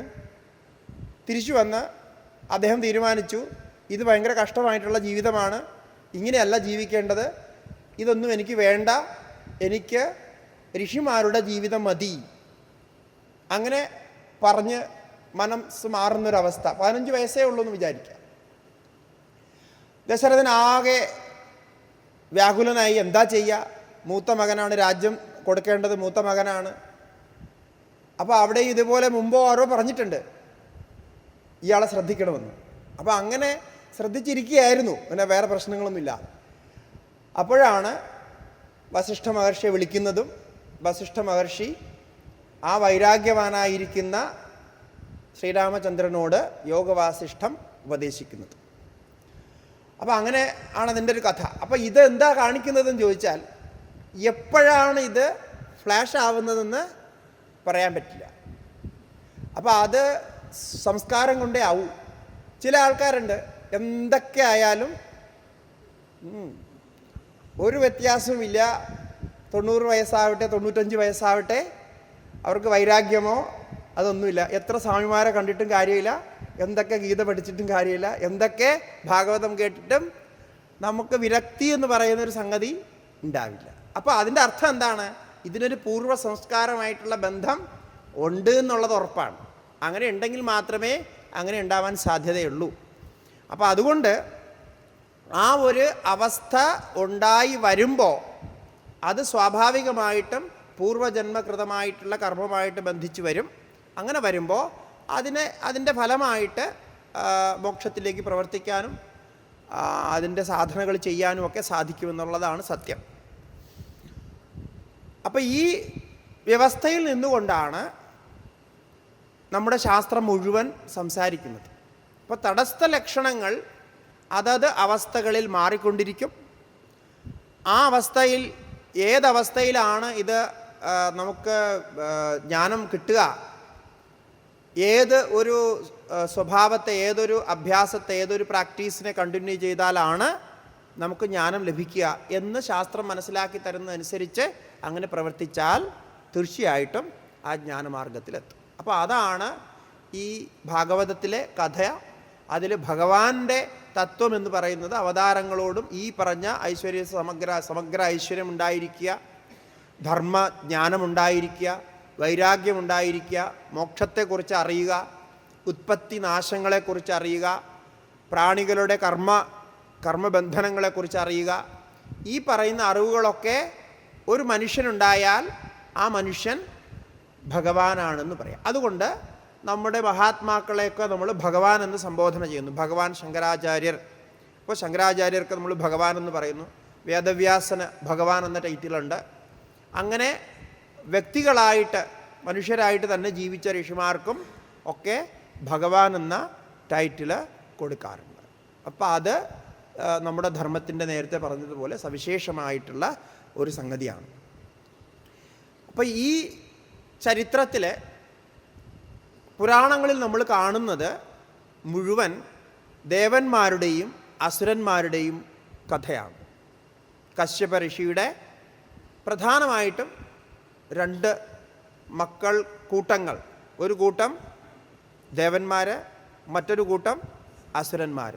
ഇവർ തമ്മിലുള്ള മൽപ്പിടുത്തം, ഇവർ തമ്മിലുള്ള അടിയും വഴക്കും ഒക്കെയാണ് നമ്മൾ കാണുന്നത്. അപ്പോൾ നമുക്ക് സാധാരണ ഇപ്പോഴും അറിയാം, ഒരച്ഛൻ 2 അമ്മ മക്കളുണ്ടെങ്കിൽ ഇന്നും അങ്ങനെയൊക്കെ തന്നെയാണ്, അല്ലേ?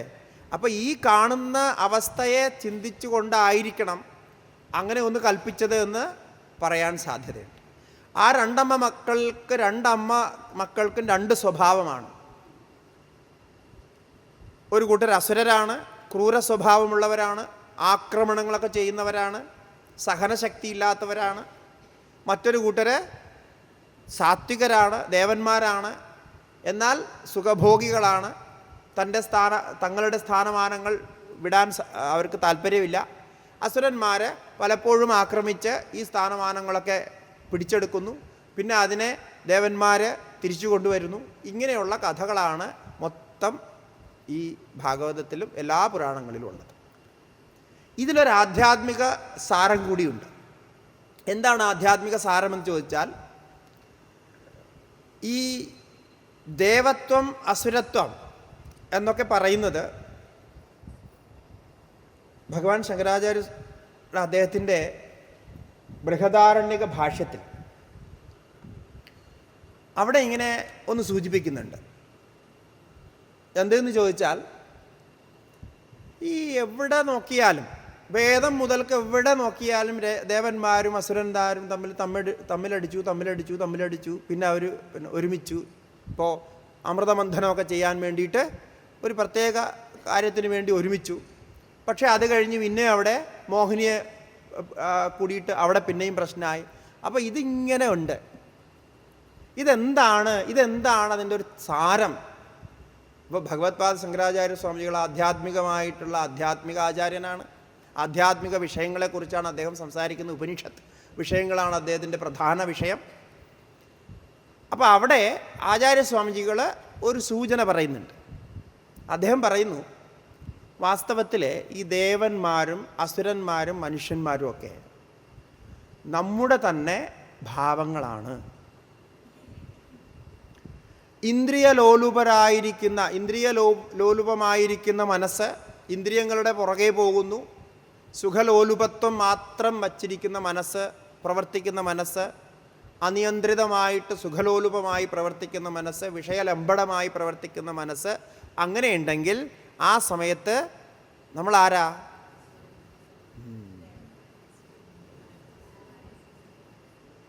ദേവന്മാരാണോ അസുരന്മാരാണോ? അസുരന്മാരാണ്. ഇപ്പോൾ ദേവന്മാർക്ക് കുറച്ച് നിയന്ത്രണമുണ്ടെന്നാണ് വൈപ്പ്, എന്നാൽ അതില്ലാതിരിക്കുന്നതുകൊണ്ട്. അതുപോലെ ക്രൂര സ്വഭാവം, ക്രോധം വരുന്നു, അതിയായിട്ടുള്ള ക്രൂര സ്വഭാവം, മറ്റുള്ളവരെ വഞ്ചിക്കുക, ആക്രമിക്കുക, ഇങ്ങനെയൊക്കെ ചെയ്യുന്നെങ്കിൽ അതെല്ലാം ആസുരിക ഗുണമാണ്. അപ്പോൾ ശങ്കരാചാര്യ സ്വാമിജികൾ പറയുന്നത്, ഒരു വ്യക്തിയിൽ തന്നെ ആസുരിക സമ്പത്തും ദൈവീ സമ്പത്തും കാണാൻ കഴിയും. അതാണല്ലോ ശ്രീമദ് ഭഗവത്ഗീതയിൽ ദൈവാസുര സമ്പദ് വിഭാഗ യോഗമെന്ന് ഭഗവാൻ പറഞ്ഞത്. അത് ഈ ദേവന്മാരുടെയും അസുരന്മാരുടെയും ആധ്യാത്മിക ചിന്തനമാണ്. അപ്പോൾ ഈ ദോഷങ്ങളെയാണ് അസുരന്മാരെന്ന് പറയുന്നത്, ഈ ഗുണങ്ങളെ ദേവന്മാരെന്ന് പറയും. ഇങ്ങനെ രണ്ട് തരം സാത്വിക ഗുണങ്ങളും രാജസിക ഗുണങ്ങളും താമസിക ഗുണങ്ങളും ഒക്കെ നമ്മുടെ ഉള്ളിൽ തന്നെ ഉണ്ട്. ചിലപ്പോൾ നമ്മൾ രാക്ഷസന്മാരാകും, രാക്ഷസഭാവവും താമസിക ഗുണവും വരും, പൈശാചികമായ പ്രവൃത്തികൾ ചെയ്യും. പലപ്പോഴും പറയാറുള്ളൂ, ഇവരെങ്ങനെയാണ് മനുഷ്യരായത്, മനുഷ്യന് ഇതിന് ചെയ്യാൻ സാധിക്കുമോ എന്ന് പറയുന്നു. വാസ്തവത്തിൽ പറ്റില്ല. അപ്പോൾ മനുഷ്യൻ്റെ സ്വഭാവം ആ തലത്തിൽ മാറിപ്പോകുമ്പോൾ അത്തരത്തിലുള്ള സ്വഭാവങ്ങളെ പൈശാചികമായിട്ടും ആസുരികമായിട്ടുമൊക്കെ കണക്കാക്കി നാം പറയാറുണ്ട്. അപ്പോൾ ഇതിനെ ബാലൻസ് ചെയ്യുന്നതാണ് ഈ യുദ്ധം. ഇപ്പോൾ ഈ ഇങ്ങനെയുള്ളൊരു യുദ്ധം ഉണ്ടായാൽ സാധാരണ രീതിയിൽ എപ്പോഴും ജയിക്കുക അസുരന്മാരായിരിക്കും. ക്രൂരതയും ആക്രമണവുമാണ്, തീവ്രവാദവുമാണ് എപ്പോഴും ജയിക്കുക എന്ന് കാണും. പക്ഷേ വാസ്തവത്തിൽ അത് നിലനിൽക്കില്ല. ജയിക്കും, പക്ഷെ നിലനിൽക്കില്ല. അങ്ങനെയാണ് ഈ അസുരന്മാർ എത്രയോ വട്ടം സ്വർഗം പിടിച്ചെടുത്തു, പക്ഷെ അവർക്ക് നിലനിർത്താൻ സാധിച്ചില്ല. ദേവന്മാർ ബുദ്ധിയുള്ളവരാണ്. അപ്പോൾ അവർ വീണ്ടും എന്തെങ്കിലുമൊക്കെ പ്ലാൻ ചെയ്ത് ആരെങ്കിലുമൊക്കെ ഇറക്കി അവരിൽ നിന്ന് വീണ്ടും അത് തട്ടിപ്പറിക്കും. അപ്പോൾ ഇങ്ങനെ പെർമനൻ്റായിട്ട് അവരിത് ആക്രമണം ചെയ്ത് പിടിക്കുന്നു, പക്ഷെ അധികം കാലം അങ്ങനെ ഇരിക്കാൻ സാധിക്കുന്നില്ല. അപ്പോൾ അതിന് ഇവർ ബുദ്ധിപരമായിട്ടുള്ള കാര്യങ്ങൾ ചെയ്യും. അസുരന്മാർക്ക് ബുദ്ധി കുറവ് എന്നാണ് വൈപ്പ്.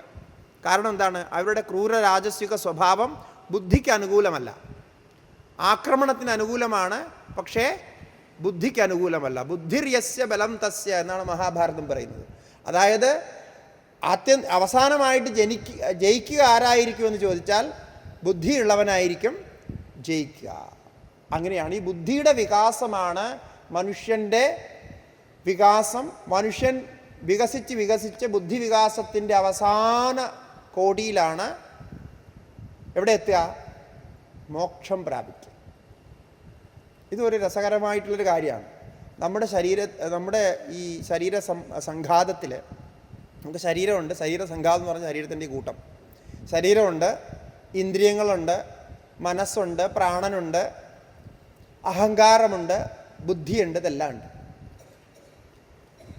പക്ഷേ ഇതിൽ നിരന്തര വികാസശീലമുള്ളത്, ശരീരം വികസിക്കുന്നു, കുറച്ചൊക്കെ തടിയൊക്കെ വയ്ക്കും, വികസിക്കും.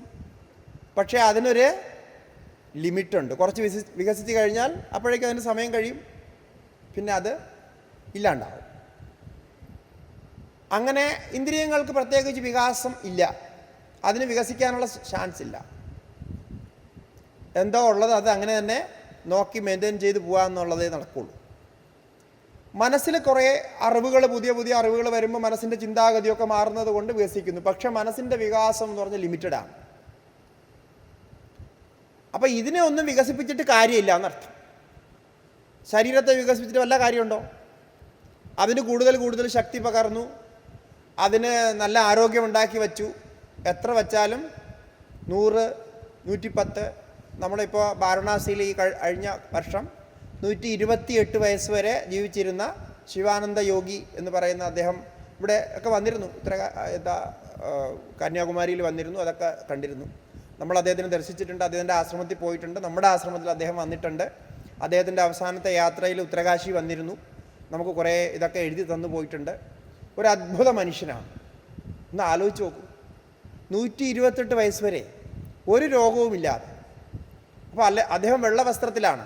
അപ്പോൾ നമ്മൾ സ്വാമിമാർ അദ്ദേഹത്തിനെ കാണാൻ പോയപ്പോൾ ഈ 128 വയസ്സുള്ള മനുഷ്യൻ അദ്ദേഹം ആ കസേരയിൽ നിന്ന് എഴിച്ചിട്ട് നമ്മളെല്ലാവരും സാഷ്ടാംഗം പ്രണമിച്ചു.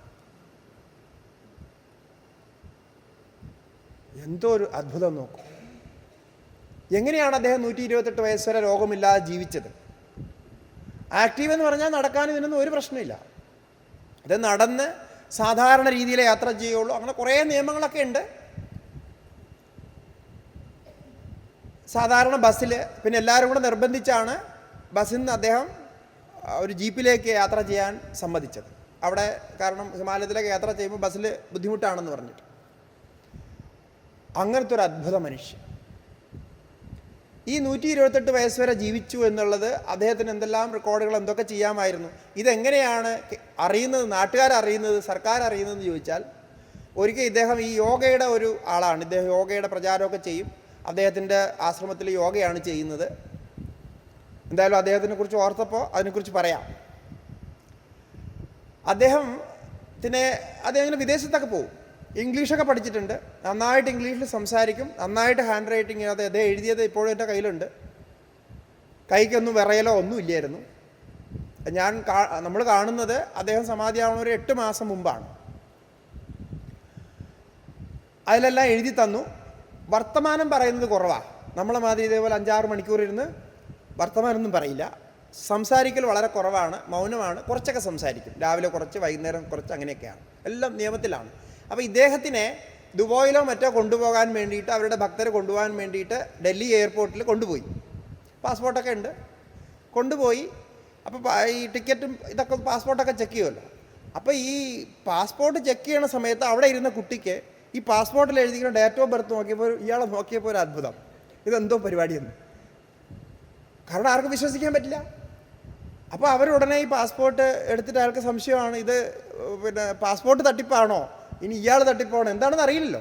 ബാക്കി എല്ലാ സംഗതികളും ശരിയാണ്. അപ്പോൾ കൂടെ ഉണ്ടായിരുന്ന ശിഷ്യന്മാർ പറഞ്ഞു, അല്ല, ഇദ്ദേഹത്തിന് ഇത്രയും പ്രായമുണ്ട്. അവർക്ക് വിശ്വാസം വന്നില്ല. ഇങ്ങനെ ഒരു പ്രായമുള്ള ആളെങ്കിൽ നേരത്തെ തന്നെ നമ്മൾ അറിയണ്ടേ. TV-കാരും പത്രക്കാരും ഒക്കെ പറയേണ്ടതായിരുന്നു, ഇങ്ങനെ ഒരാളുണ്ടോ. അപ്പോൾ അയാൾ ഡേറ്റ് ഓഫ് ബർത്ത് നോക്കി അവർക്ക് സംശയമായി. അവരുടനെ ഇത് ചെക്കിങ്ങിന് കൊടുത്തു. അവരെല്ലാം ഓൺലൈനിൽ അവരുടെ രീതിയിലൊക്കെ ചെക്ക് ചെയ്തപ്പോൾ സംഗതിയെല്ലാം പക്കയാണ്. ഇയാൾക്ക് ഇത്രയും വയസ്സുണ്ട്, ഇയാളുടെ ഡേറ്റ് ഓഫ് ബർത്ത് ശരിയാണ്, പാസ്പോർട്ട് കറക്റ്റാണെന്ന് വന്നു. അങ്ങനെയാണ് ഇദ്ദേഹത്തിന് ഈ പ്രായമുണ്ട് എന്ന് സർക്കാർ അറിയുന്നത്. അങ്ങനെ കേന്ദ്ര സർക്കാർ പിന്നെ അദ്ദേഹത്തിന് പത്മശ്രീയൊക്കെ കൊടുത്തു. അങ്ങനെയാണ് ലോകം അറിയുന്നത് ഇങ്ങനൊരാളുണ്ട്. അത്രയും സിമ്പിളായിട്ട് താമസിച്ചിരുന്ന ആളാണ്. ആരിൽ നിന്നും പൈസ വാങ്ങില്ല, ദക്ഷിണയൊന്നും വാങ്ങില്ല എത്രയോ കാലമായിട്ട്. എണ്ണ ഉപയോഗിച്ചൊന്നും കഴിക്കില്ല, പാല് കഴിക്കില്ല. കാരണം എണ്ണ ഉപയോഗിച്ചതും പാല് കഴിക്കുന്നതും ഒക്കെ സുഖഭോഗമാണ്. നമ്മൾ കമ്മ്യൂണിസം പറയില്ലേ, ഇതൊക്കെ സുഖഭോഗമാണെന്ന് പറയുന്ന അദ്ദേഹം അങ്ങനെ ജീവിച്ച് കാണിച്ച ആളാണ്. അപ്പോൾ അതൊന്നും ടേസ്റ്റായിട്ടുള്ള ഒന്നും കഴിക്കാതിരിക്കുക, ഉപ്പ് ഇതൊക്കെ കുറച്ച് കഴിക്കുക, അങ്ങനെയൊക്കെ ഉണ്ടായിരുന്നു അദ്ദേഹത്തിൻ്റെ നിയമങ്ങൾ. കുറേ ഇതുപോലെ നിയമങ്ങളുണ്ട്. നടന്നു പോകാൻ പറ്റുന്ന സ്ഥലത്ത് നടന്നേ പോവുകയുള്ളൂ. അഥവാ യാത്ര ചെയ്യണമെങ്കിൽ ബസ്സിൽ യാത്ര ചെയ്യും, സാധാരണക്കാരുടെ ബസ്സിൽ. പിന്നെ ട്രെയിനിൽ യാത്ര ചെയ്യണമെങ്കിലും സെക്കൻഡ് ക്ലാസ്സിൽ അല്ലെങ്കിൽ തേർഡ് ക്ലാസ്സിലായിട്ട് സാധാരണ രീതിയിൽ യാത്ര ചെയ്യുള്ളൂ, എ സിയിൽ യാത്ര ചെയ്യില്ല. അങ്ങനെയുള്ള കുറേ നിയമങ്ങളെന്ന് വെച്ചോളൂ. അപ്പോൾ ഈ മനുഷ്യൻ്റെ ജീവിതത്തിലെ ആ ഒരു ചിട്ടകൾ നോക്കിയാൽ, നമ്മളൊരു ജീവിതത്തിൻ്റെ ഒരു ചിട്ട അല്ലെങ്കിൽ ജീവിതം എങ്ങനെയാണ് പരിപാലിക്കേണ്ടത് എന്ന് നോക്കിയാൽ കൂടുതൽ ആഹാരം കഴിക്കുന്നത്, കൂടുതൽ സൗകര്യം ഒന്നും അല്ല. ജീവിതത്തിൻ്റെ ചിട്ടയാണ് അദ്ദേഹത്തിന് അവസാനം വരെ നിരോഗിയായിട്ട്, ഒരു രോഗം ഉണ്ടായിരുന്നില്ല, അങ്ങനെ തന്നെ അദ്ദേഹം ജീവിച്ചു പോയി. അവസാനം എന്തോ ചെറിയൊരു ശരീരവേദനയോ ചെസ്റ്റ് വേദനയോ അങ്ങനെ ഉണ്ടായിട്ടാണ് ഈ കഴിഞ്ഞ ഒരു വർഷമായി ഇപ്പോൾ അദ്ദേഹം സമാധിയായിട്ട്. ഹോസ്പിറ്റലിൽ കൊണ്ടുപോയി കുറച്ച് കഴിഞ്ഞ് സമാധിയാവുക, അങ്ങനെ ഉണ്ടാകും. വളരെ സിമ്പിളായിട്ടുള്ള ജീവിതം. അപ്പോൾ ഇത് ഓരോരോ കാര്യങ്ങൾ നമുക്ക് കാണിക്കുന്നത് നമ്മൾ വിചാരിക്കുന്നിടത്തൊന്നും അല്ല ജീവിതമെന്നാണ്. ജീവിതത്തിന് വേറൊരു മേഖലയുണ്ട്, വേറൊരു ജീവിതത്തിൻ്റെ സ്വരൂപമുണ്ട്. അദ്ദേഹത്തിൻ്റെ അച്ഛനും അമ്മയെക്കുറിച്ച് പറയുന്നു, അതുകൂടി പറയണം. അച്ഛനും അമ്മയും അവർ പണ്ട് കാലത്ത് ബംഗ്ലാദേശിൽ നിന്ന് വന്നവരാണ്. അപ്പോൾ അതുകൊണ്ട് തന്നെ വളരെ കഷ്ടപ്പെട്ട ജീവിതമായിരുന്നു. ഇവിടെ ഒന്നുമില്ല, വീടില്ല, സ്ഥലമില്ല, ഒന്നുമില്ല. അപ്പോൾ ഭിക്ഷ എടുത്താണ്, വഴിയിലിരുന്നൊക്കെ ഭിക്ഷ എടുത്താണ് അദ്ദേഹത്തിൻ്റെ കുട്ടിക്കാലമൊക്കെ കഴിച്ചു കൂട്ടിയത്. പിന്നെ ഏതോ ഒരു അധ്യാപകനോ മറ്റോ ഇദ്ദേഹത്തിൻ്റെ ബുദ്ധിശക്തിയും സാമർഥ്യമൊക്കെ കണ്ട് അദ്ദേഹത്തിനെ പഠിപ്പിച്ചു, ബ്രിട്ടീഷുകാരുടെ കാലത്ത് തന്നെ. അങ്ങനെ പഠിപ്പിച്ച് നല്ല രീതിയിലുള്ള, അതുകൊണ്ട് അന്നത്തെ കാലത്തുള്ള ഇംഗ്ലീഷും കാര്യങ്ങളൊക്കെ അതുപോലെ തന്നെയാണ്, നല്ല വിദ്യാഭ്യാസം. അത് എന്താ ഇവരെ പഠിച്ചു എന്ന് അദ്ദേഹം പറഞ്ഞിട്ടില്ല, പക്ഷേ നന്നായിട്ട് പഠിപ്പിച്ചു.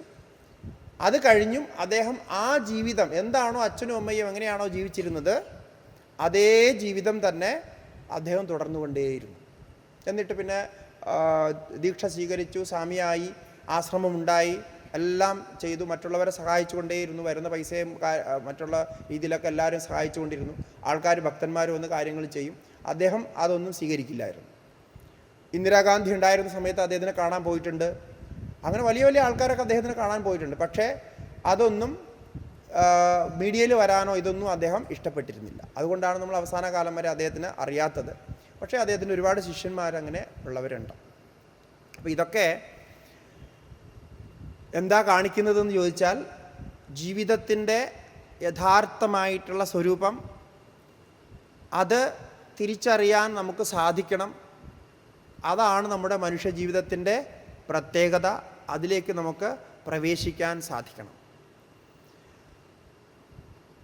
അതിന് നമ്മുടെ ശാസ്ത്രങ്ങൾ നമ്മളെ സഹായിക്കട്ടെ.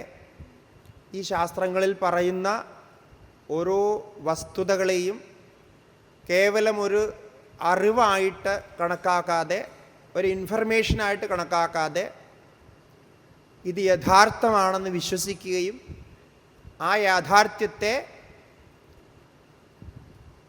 പ്രയോഗത്തിലേക്ക് കൊണ്ടുവരാനും അതിലൂടെ ശാസ്ത്രം പറയുന്ന നമ്മുടെ ജീവിതത്തിലെ സാഫല്യം പ്രാപിക്കാനും നമ്മൾ ശ്രമിക്കണം.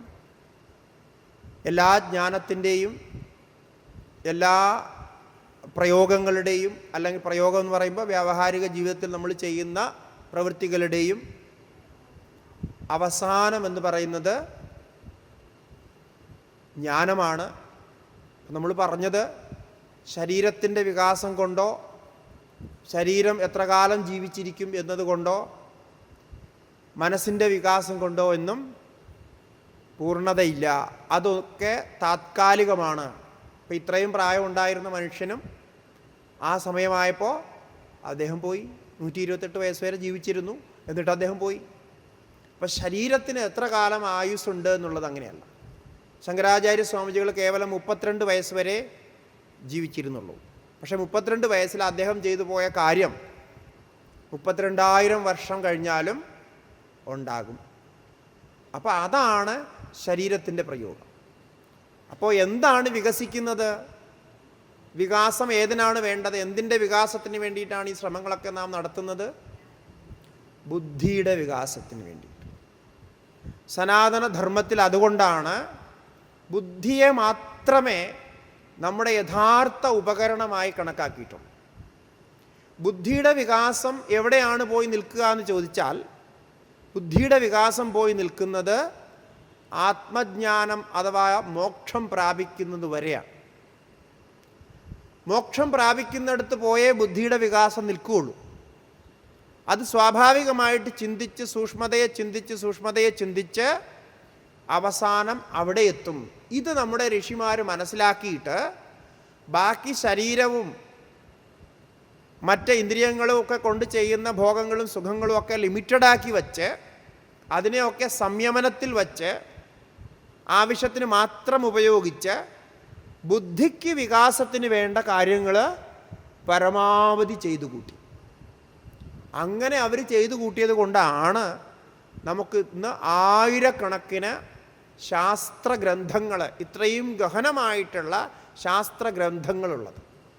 അതിൽ ഓരോരോ ഗ്രന്ഥം എഴുതണമെങ്കിലും എത്രയെങ്കിലും ശ്രമം വേണം.